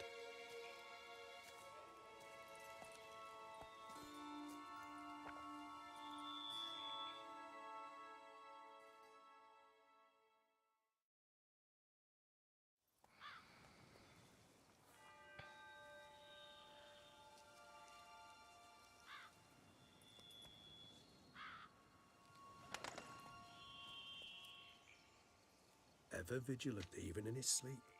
Quite vampire-like, in fact. Are you absolutely certain they don't administer a few of our genes during the trial of the grasses?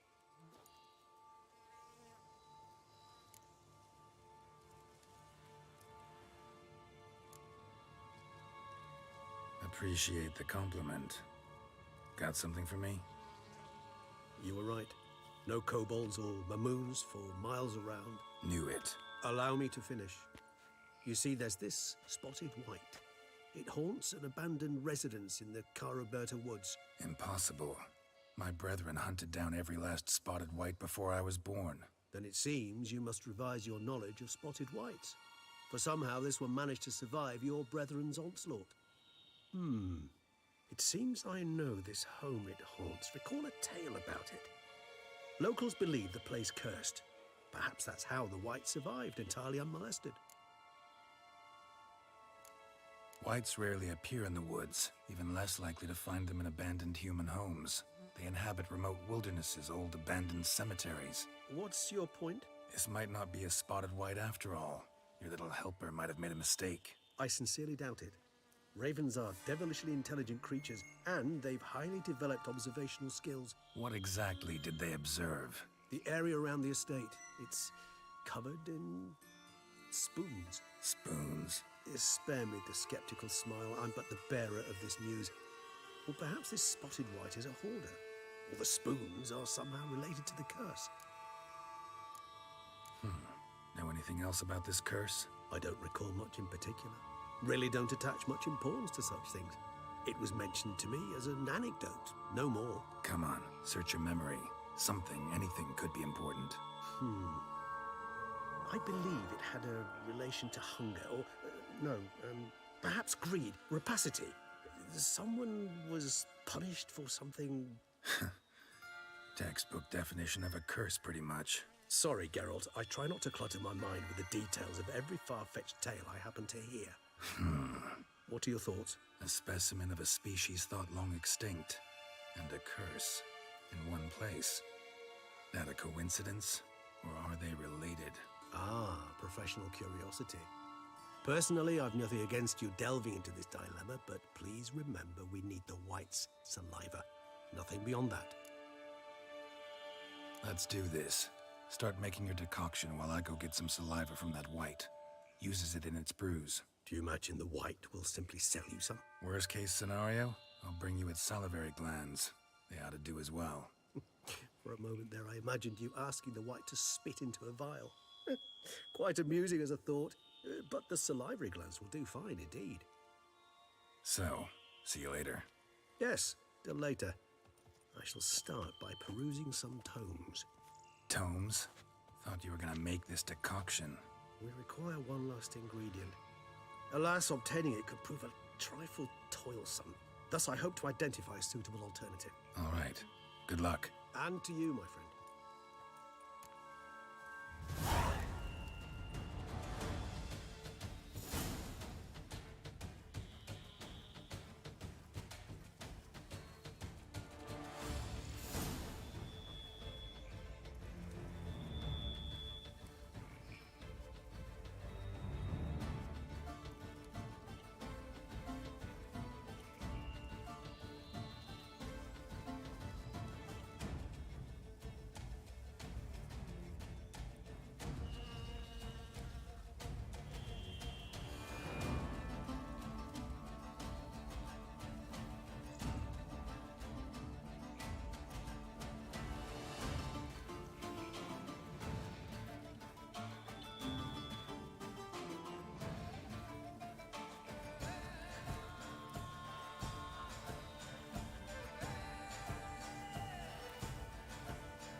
you all just get off my back.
Sense that the spoons are beating out some kind of rhythm, a message, trying to tell me something.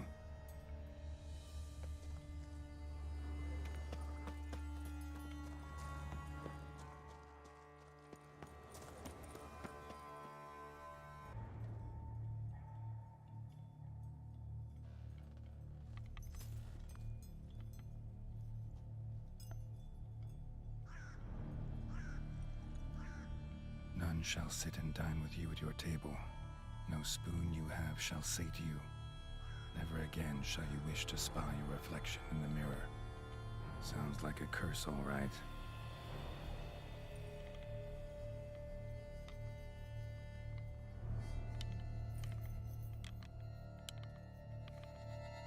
Somebody's clearly obsessed. Regis mentioned the place might be cursed. Can't be a coincidence. Need to look around.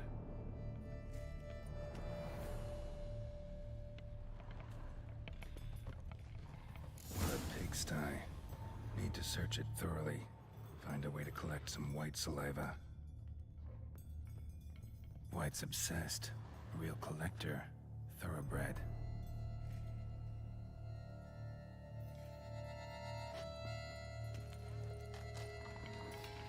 Spoon. Pretty ordinary. Maybe a little old.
She was changing into a monster.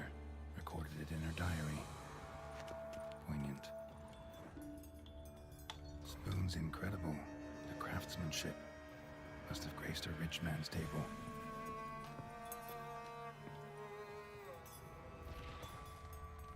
Smash. smashed mirror, as if someone couldn't stand to look at themselves. The monster. Journal's author, maybe?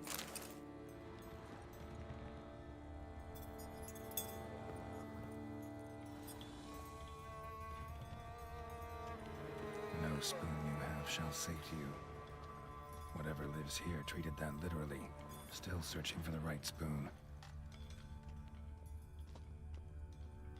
None shall sit and dine with you at your table. No spoon you have shall sate you. Never again shall you wish to spy your reflection in the mirror. Another spoon. Yep, just as normal as the last one. Skeletons. Doubt they came here willingly. This have anything to do with the curse? None shall sit and dine with you at your table. It'd make sense.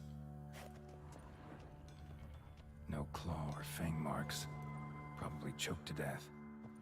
None shall sit and dine with you at your table. No spoon you have shall sate you. Never again shall you wish to spy your reflection in the mirror.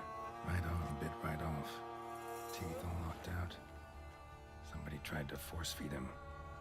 Broken neck, indentation in the skull's lateral surface, smacked in the head with something heavy.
Woman's name scratched into this wooden spoon.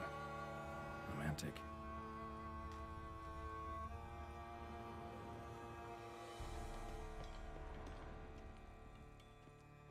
White's obsessed. Real collector. Thoroughbred.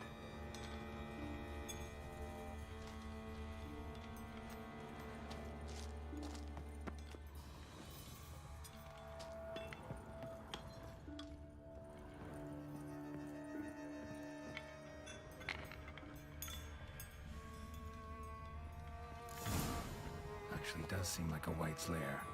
Bit atypical, but still. Cauldron should be somewhere around here.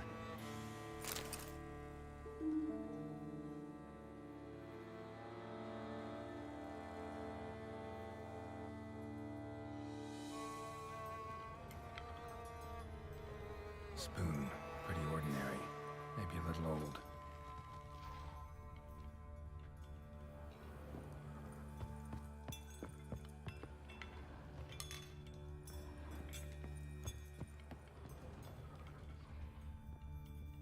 Another spoon. Yep, just as normal as the last one. Cauldron I was looking for. White's not particularly tidy.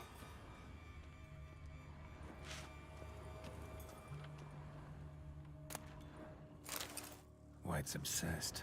A real collector. Thoroughbred. Table's set. White, who lives here, is getting ready for some sort of feast. White that lives here, definitely afflicted by a curse, and it's been trying desperately to lift it.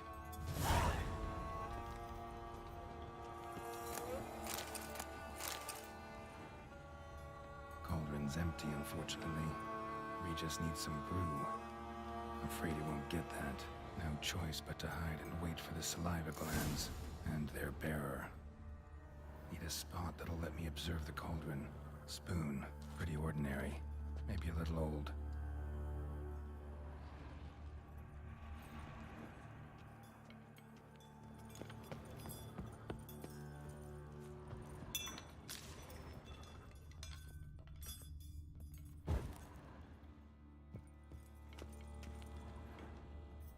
Another spoon.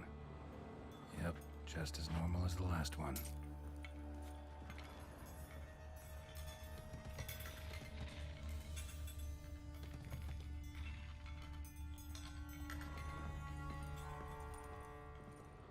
White's obsessed.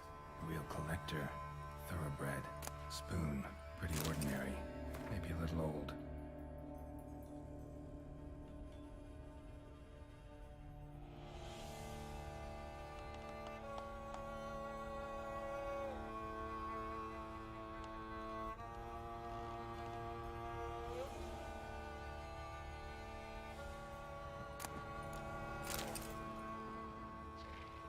Thousands of them here. White's been a collector for years. Another spoon. Yep, just as normal as the last one.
Not gonna hurt you.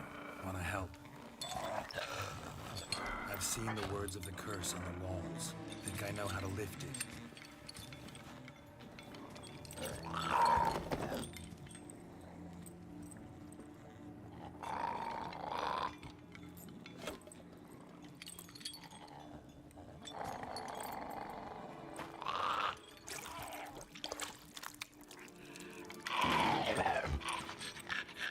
Tried to bring folk here, convince them to sit at the table with you, right?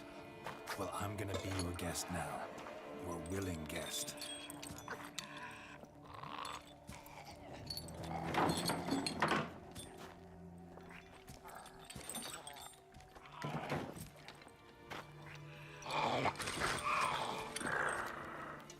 Just need a bit for Regis. And now we'll tend to you.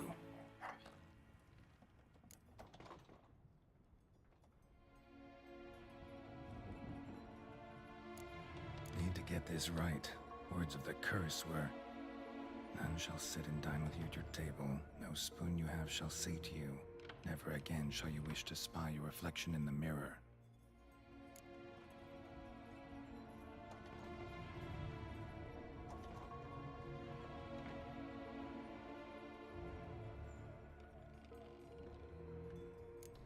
Need to get this right. Words of the curse were, none shall sit and dine with you at your table. No spoon you have shall sate you. Never again shall you wish to spy your reflection in the mirror.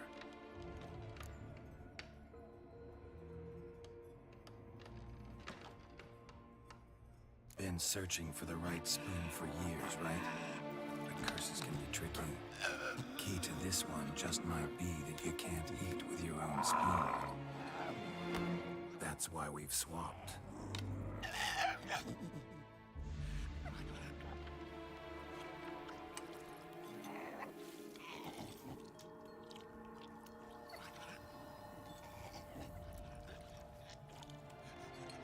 This isn't right. I missed something? Listen, gonna stand up real slow. Gotta search the house again. Sit tight, I'll be right back. Calm down.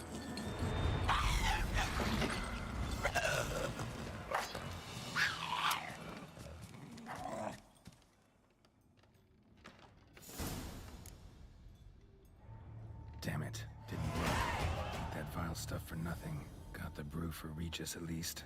Can't do anything for the white though, except cut it down.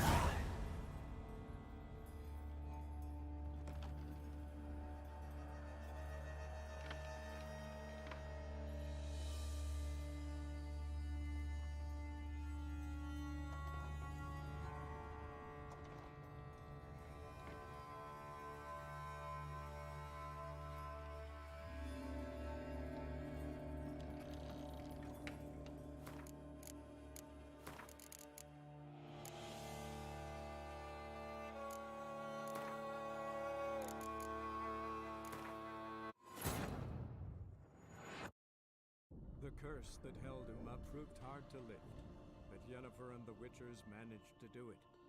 The ugliest man alive revealed himself to be not man, but elf, and an elven sage at that.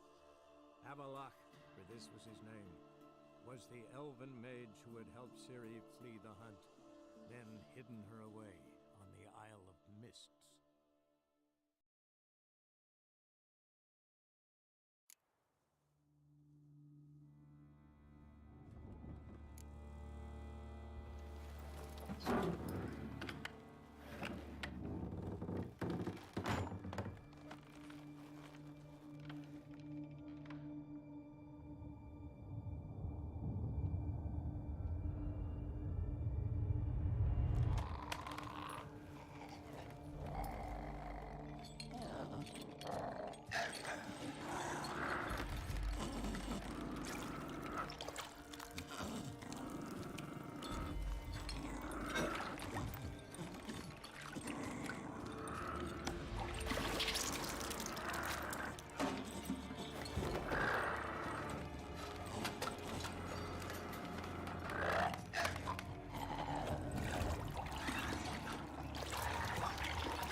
Not gonna hurt you.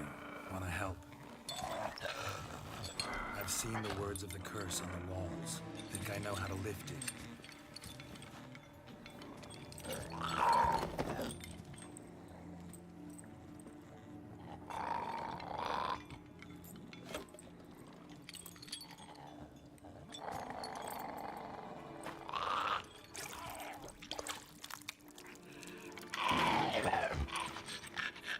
Tried to bring folk here, convince them to sit at the table with you, right? Well, I'm gonna be your guest now. Your willing guest.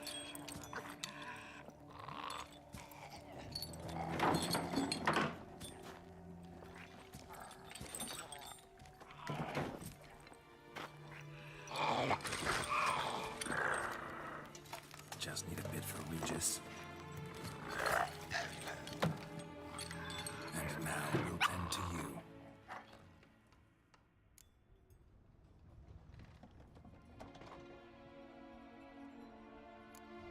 Need to get this right. Words of the curse were, none shall sit and dine with you at your table. No spoon you have shall sate you. Never again shall you wish to spy your reflection in the mirror.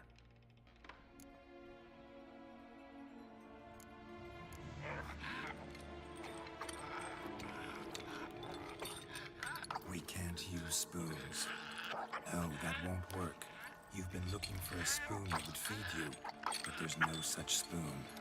We need to eat without spoons.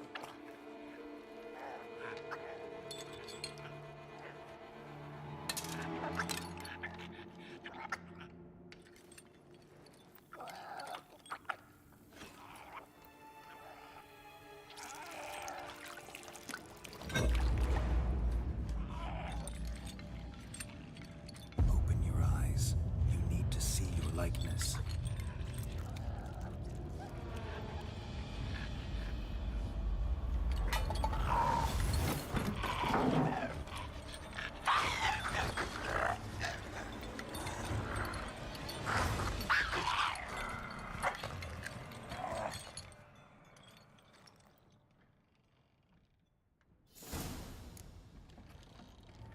Think it worked.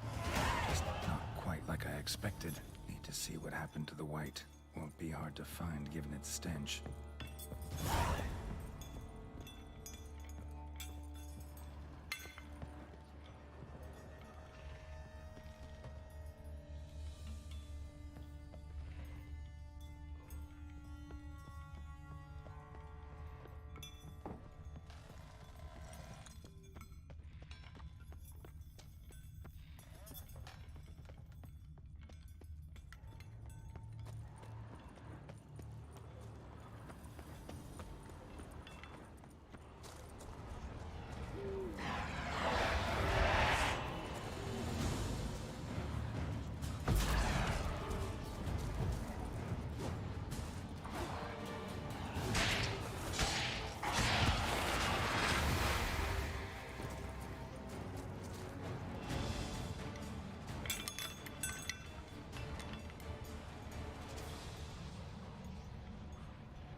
Easy. Not gonna hurt you. Eat. I must eat.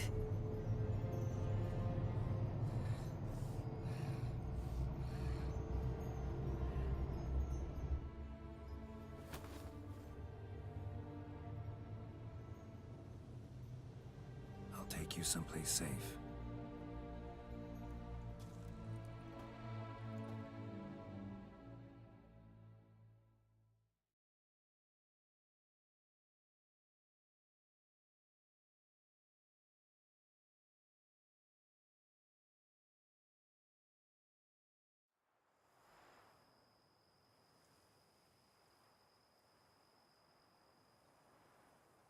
So I took her by the hand and led her here.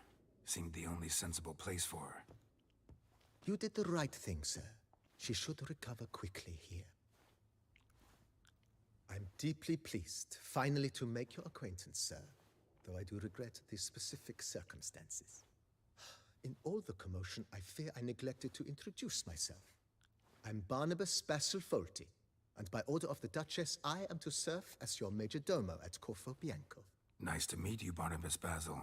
Love to talk more, but got urgent matters to attend to. While I'm gone, please make sure she gets everything she needs. Don't worry, sir. I shall see to everything. She is safe here and in good hands. She'll soon be back on her feet. Might actually take a while. She hadn't eaten anything in over 100 years when I found her. Horrid. Whatever brought this about? Told me her story on the way here. Her name's Marlena. She was once the very beautiful and proud heiress to the Trastamara estate. One evening, when she was holding a banquet for friends, a beggar came to her gate seeking alms. He had a bowl and a spoon with him. He sat outside her fence and waited. I've heard of the custom. An ancient rite of hospitality that obliges one to give food and drink to such a guest lest he depart hungry.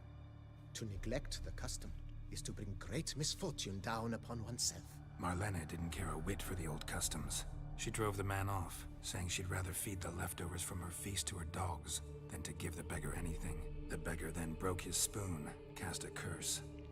She was beautiful, so he said she'd never wish to look at herself in the mirror again. Since she adored feasts, he swore no one would ever wish to sit and dine with her. And as she even refused him the crumbs from her table, he swore she'd never find a spoon in the world that would sate her hunger. A harsh punishment.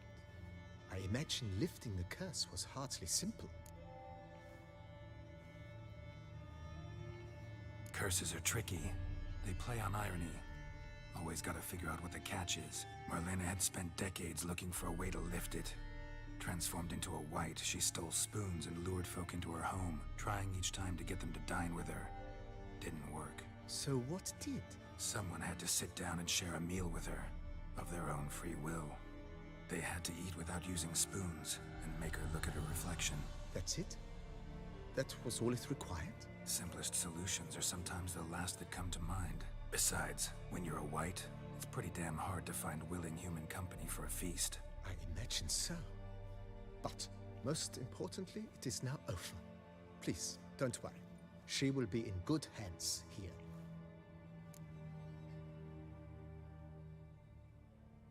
Vineyard comes across as a place with a rich history.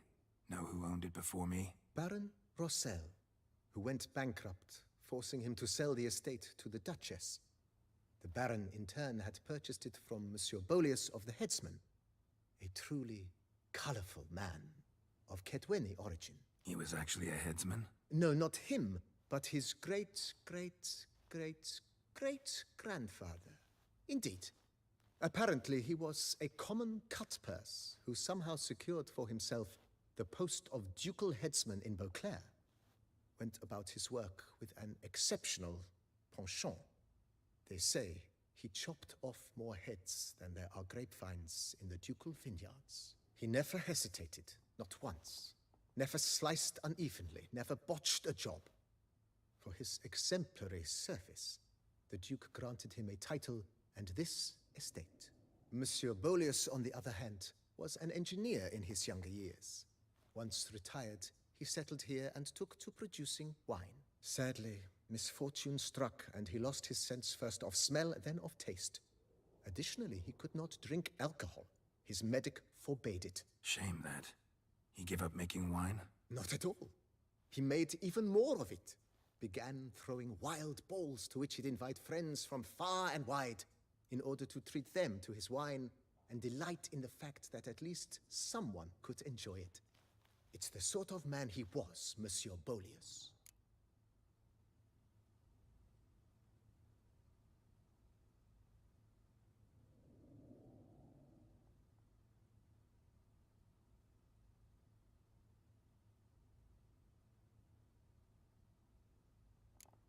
Mind giving me a little tour de Corvo Bianco? Not in the least. Follow me, please. I think it would be practical to begin on the hill.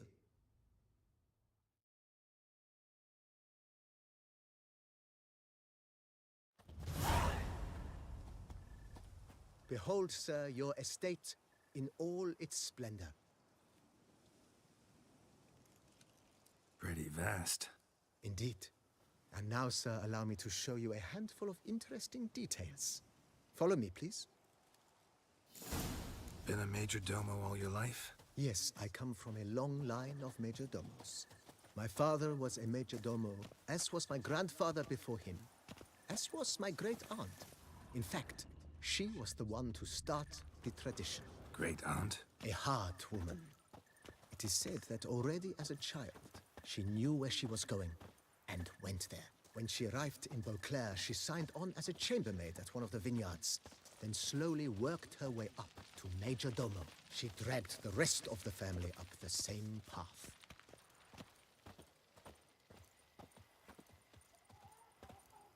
The servants' quarters. I occupy the green home. With the Duchess's permission, I have hired a full staff. Their salaries to be paid from the ducal treasury. Nice of her. Not the most sightly part of the estate, I admit. But I think it's worthwhile for you as master of the domain to know where the help stays.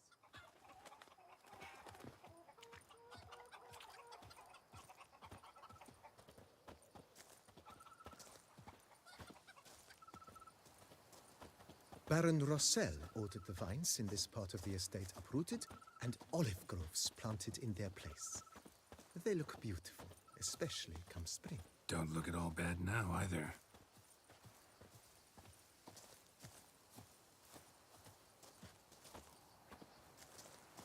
Down below lies your vineyard, where we grow a strain of Carfanere, one of the world's oldest. Aged in oak barrels, it provides for an exquisite wine with distinct blackberry, wild cherry, plum, and cinnamon notes. Marvelous. Have to try it one of these days.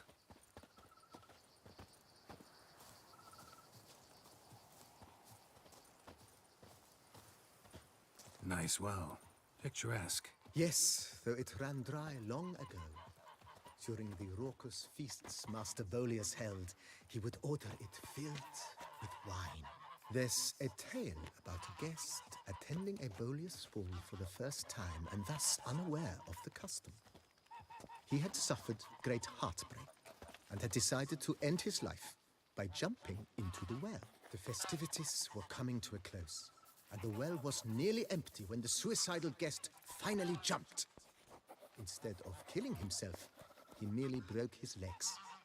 To numb the pain, he drank the wine. Drank himself to death? Not at all. When found the next day, he had concluded he'd witnessed twin miracles. The water had been changed into wine, and he had survived. He retired to a monastery in the Dragon Mountains and began preaching the wisdoms of Lebioda.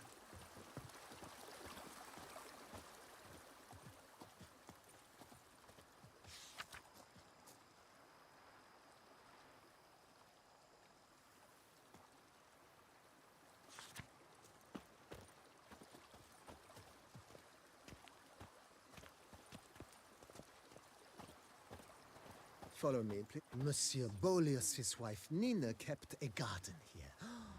A supremely lovely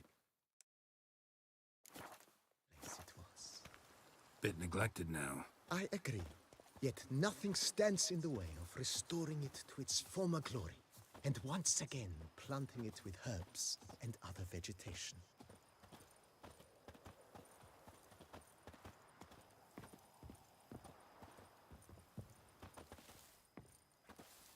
Madame Nina planted diminutive, delicate flowers and herbs here. One might say their aroma still hangs in the air. You're quite the romantic, Barnabas Basil.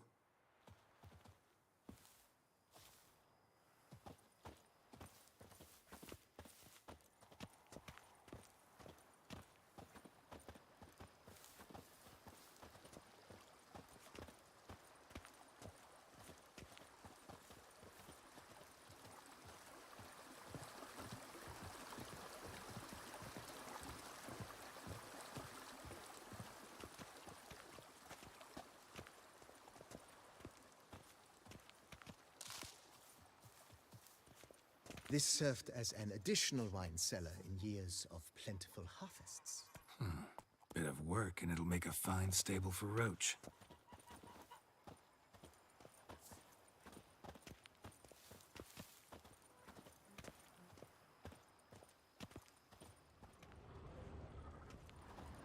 The cellars, voila. During Monsieur Bolis's time, wine was kept here, but Baron Rossel used it to store olive oil as well. I took the liberty of cleaning up the mess, which I made while fighting the Bruxa. Thanks, Barnabas Basil. Appreciate it.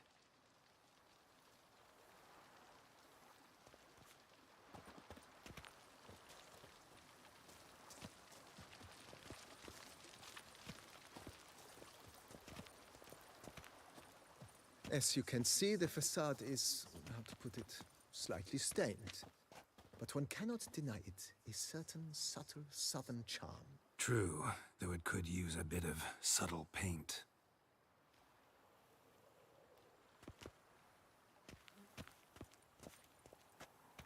Follow me, please. And welcome inside. On the left is the master bedroom. On the right, the dining hall and kitchen. Upstairs, you shall find the guest room, currently used for storage. Not a bad idea. At the moment, the house is only minimally furnished. Yet I believe we will, together, devise some innovative arrangements. A few paintings, for instance, would breathe new life into the abode immediately. With that, sir, you've seen the full lay of the land. Corvo Bianco is a beautiful estate. Though one must admit, time has taken its toll. Forgive me for being forward, but if you were to choose to invest a small sum towards its beautification, consider me at your service on the matter. Think I'll take you up on that.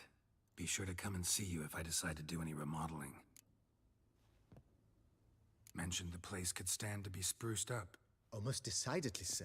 The question is where you would like to begin this rejuvenation.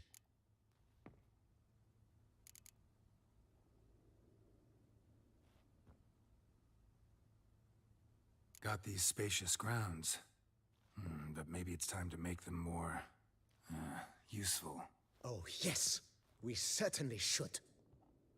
The way I see things, given your trade, sir, you would be wise to put in a grindstone and an armorer's table. A good way to start things off, don't you think?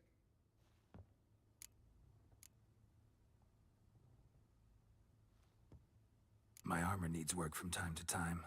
You know, oil this, reinforce that. Could use a decent work table where I could do all that. Admiral Rompali once hired a specialist who made the finest armorer's tables this side of the Yaruga. I will contact him at once.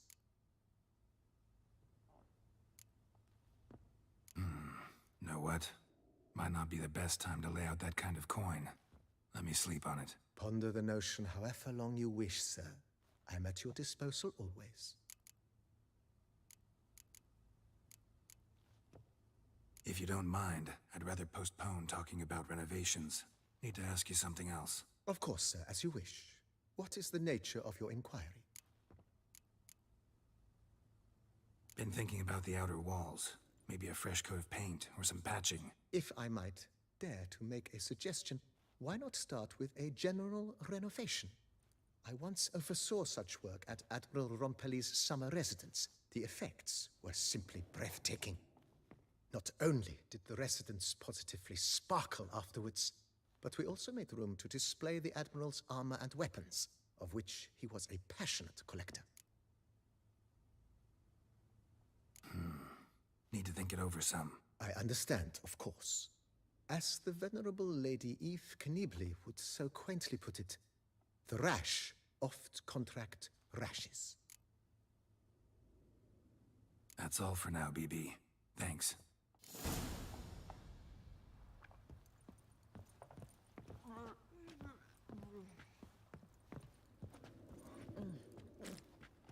Tasty. So... wonderful.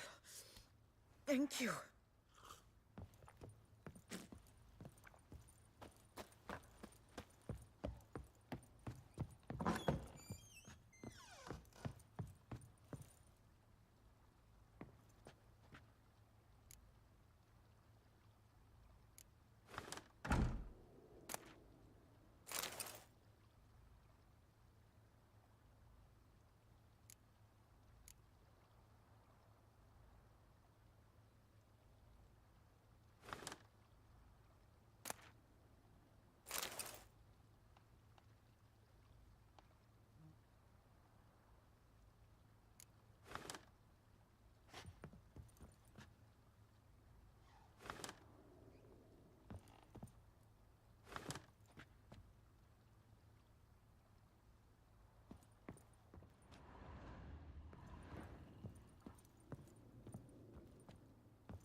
Matilda!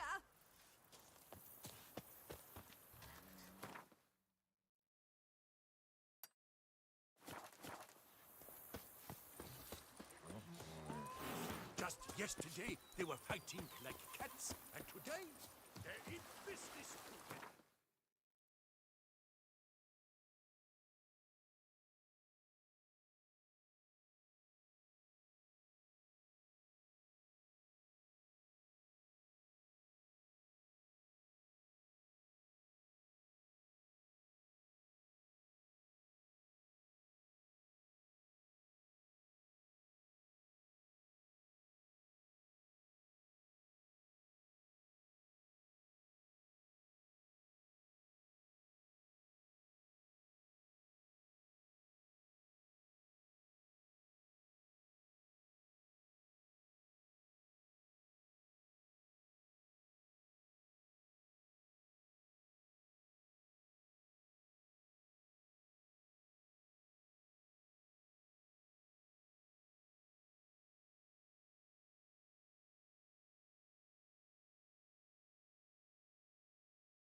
The curse that held Uma proved hard to lift, but Yennefer and the Witchers managed to do it.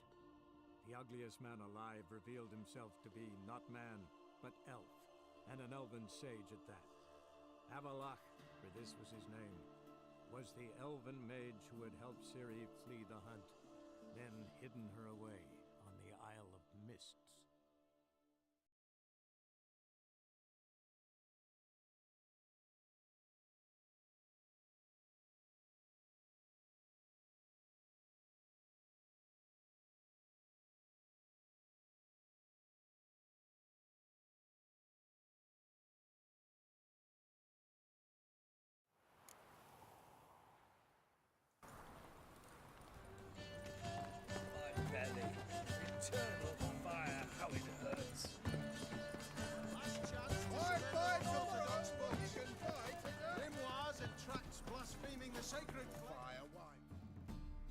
How can I be? Got some coin I'd like to convert into crowns. You've come to the right place. A better rate you'll not find anywhere in the city.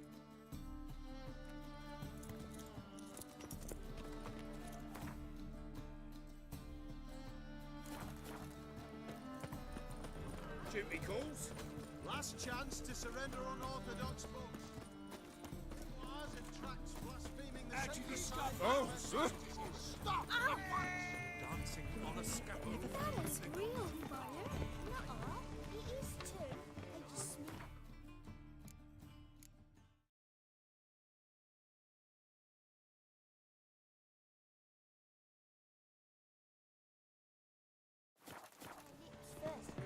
Closer, don't be shy.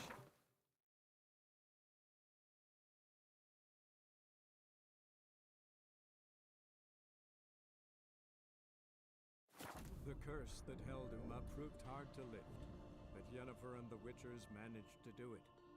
The ugliest man alive revealed himself to be not man, but elf, and an elven sage at that.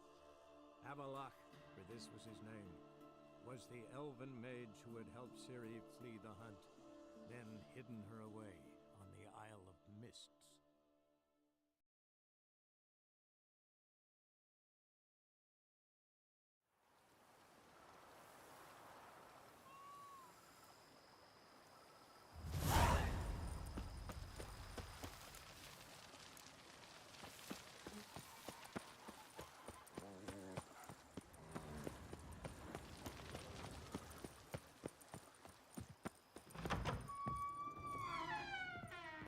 I do not know how I will ever repay you, Witcher. Don't expect to be paid. Hope you're feeling better, that's all. Oh, yes, I feel my strength returning thanks chiefly to Barnabas Basil's care. Horrible ordeal you endured. Glad I cut it short. Yes, years of suffering. You know what was worse than the hunger? Watching my loved ones, my children grow old and die. All my family's long gone now. The last of my kin perished decades past. I fear I've nowhere to go. This is a big house. big estate. You can stay here. Truly? I could never infringe so on your hospitality. Yet, Yeah. after all I've suffered, the years of starvation, I've but one dream. At last to prepare food that fortifies, nourishes, to delight in the tastes and smells of spices, to sit at one table with others and eat. Don't see a problem if that's your dream. You could help Barnabas Basil in the kitchen. Eating his meals. You know he's not a culinary virtuoso. Nothing could make me happier. Thank you. No, thank you. House could use a woman's touch. I've one other thing I'd like to tell you. Many years ago, my father assembled valuables for my dowry. I never wed, so they remained unclaimed. These baubles are no use to me now, but to you, well, perhaps let them be a token of my gratitude. If you wish to find them, you must go to my old home, to Trastamara. The dowry lies hidden in a barrel in the cellar. There are several barrels. You must give each a knock until you find the right one. Do just that. Thanks. I'd never expect someone with your past to feel drawn to the kitchen. Do you fear I will cook in your home as I brewed as a white? Counting on you having slightly better taste as a human. Of that, you can be sure. I loved cooking, even as a child. My gran was a true master in the kitchen. Her spit-roasted ox was famed throughout the land. Thought you were a lady, owned an estate. Do you mean to say a woman of my rank should have had a cook? You're right, of course. And I had the best of cooks. But I devised the dishes myself. They only prepared them. You sure you don't feel lonely out here? I cannot say yet. Too little time has passed since you freed me of my thrall, but somehow, for now at least, I do not feel drawn to the city, to others. Visited others' homes as a white. Yes, but ever at night, when all were asleep, I went in search of spoons. Remember, you can always change your mind. Decide you've lived here long enough, just say the word. I'd never wish to seem ungrateful. And I'd never want you to stay against your will. See you later. Take care, Witcher. And remember, you always have warm food awaiting your return.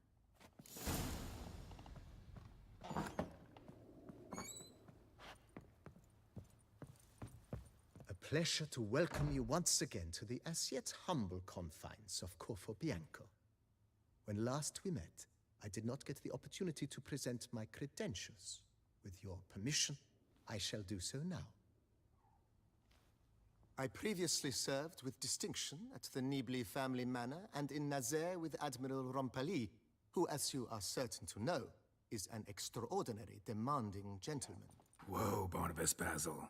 One thing you ought to know, I'm not your typical landed gentleman. Truth be told, this is the first real property I've ever owned. Oh, in that case, you must leave it all to me. I shall organize, see to everything, and whip the house into order. I dare say this place will soon be the most prosperous vineyard around. Great. Can already see I'm in good hands. Starting to really like this place. Maybe we should keep going, refurbish some more. What do you think, BB? As you wish, sir. Shall we see to the house or the grounds this time? Been thinking about the outer walls. Maybe a fresh coat of paint or some patching. If I might dare to make a suggestion, why not start with a general not only It's in your hands then. Make the place shine. I shall get to work immediately. Within a day's passing, I shall have sent for the crew which rebuffed the Admiral's residence. They are the finest specialists around. Highly skilled at what they do, it shall not take them too long, I wager. 2 days after they begin, your eyes will behold your residence in its refurbished, rejuvenated, beautified state. Is there anything else you require, sir?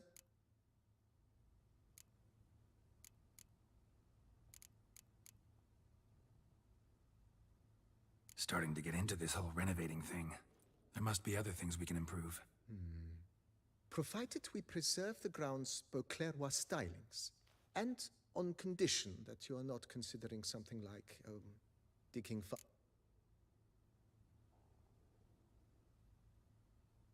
In my trade, my blades get dull. Of course. Then send out for one, please. Of course. I shall send a runner to town at once. Let's put it... Not the slightest problem, sir. I'm...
I liked you from the start.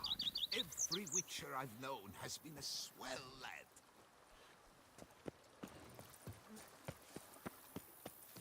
Long live Leon and McKee.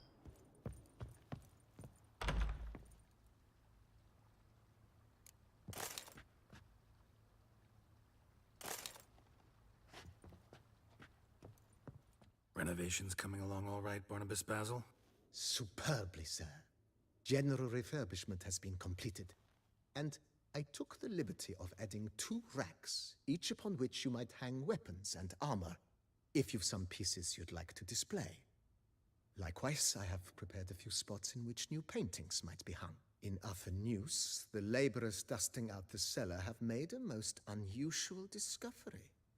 I believe it's something you'll wish to see. If you say I should see it, I'll go see it right now, BB.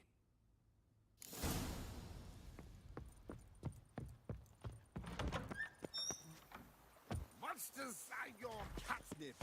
That is mine! Strange. Someone's behind this wall, I think. A laboratory. Must have been an alchemist at one time.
BB, know anything about the laboratory in the cellar? One of the previous owners take an interest in alchemy? A laboratory? Alchemy? I know nothing of it. But I understand that to a witcher this must be a very intriguing find. It is. It was walled up. Equipment's pretty ancient too, so it must have belonged to someone who lived at Corvo Bianco before you started working here. Whoever it was sure knew their stuff, though. Got dragonglass vials and flasks, stills, sublimators, vengerometers. Forgive me, sir, but I fear I don't follow. Just saying, it's top-notch equipment. True masterpieces of craftsmanship for use in alchemy. Brewing a concoction with this stuff versus doing it over an open fire? Well, there's no comparison. Then I am all the more delighted you discovered it, sir.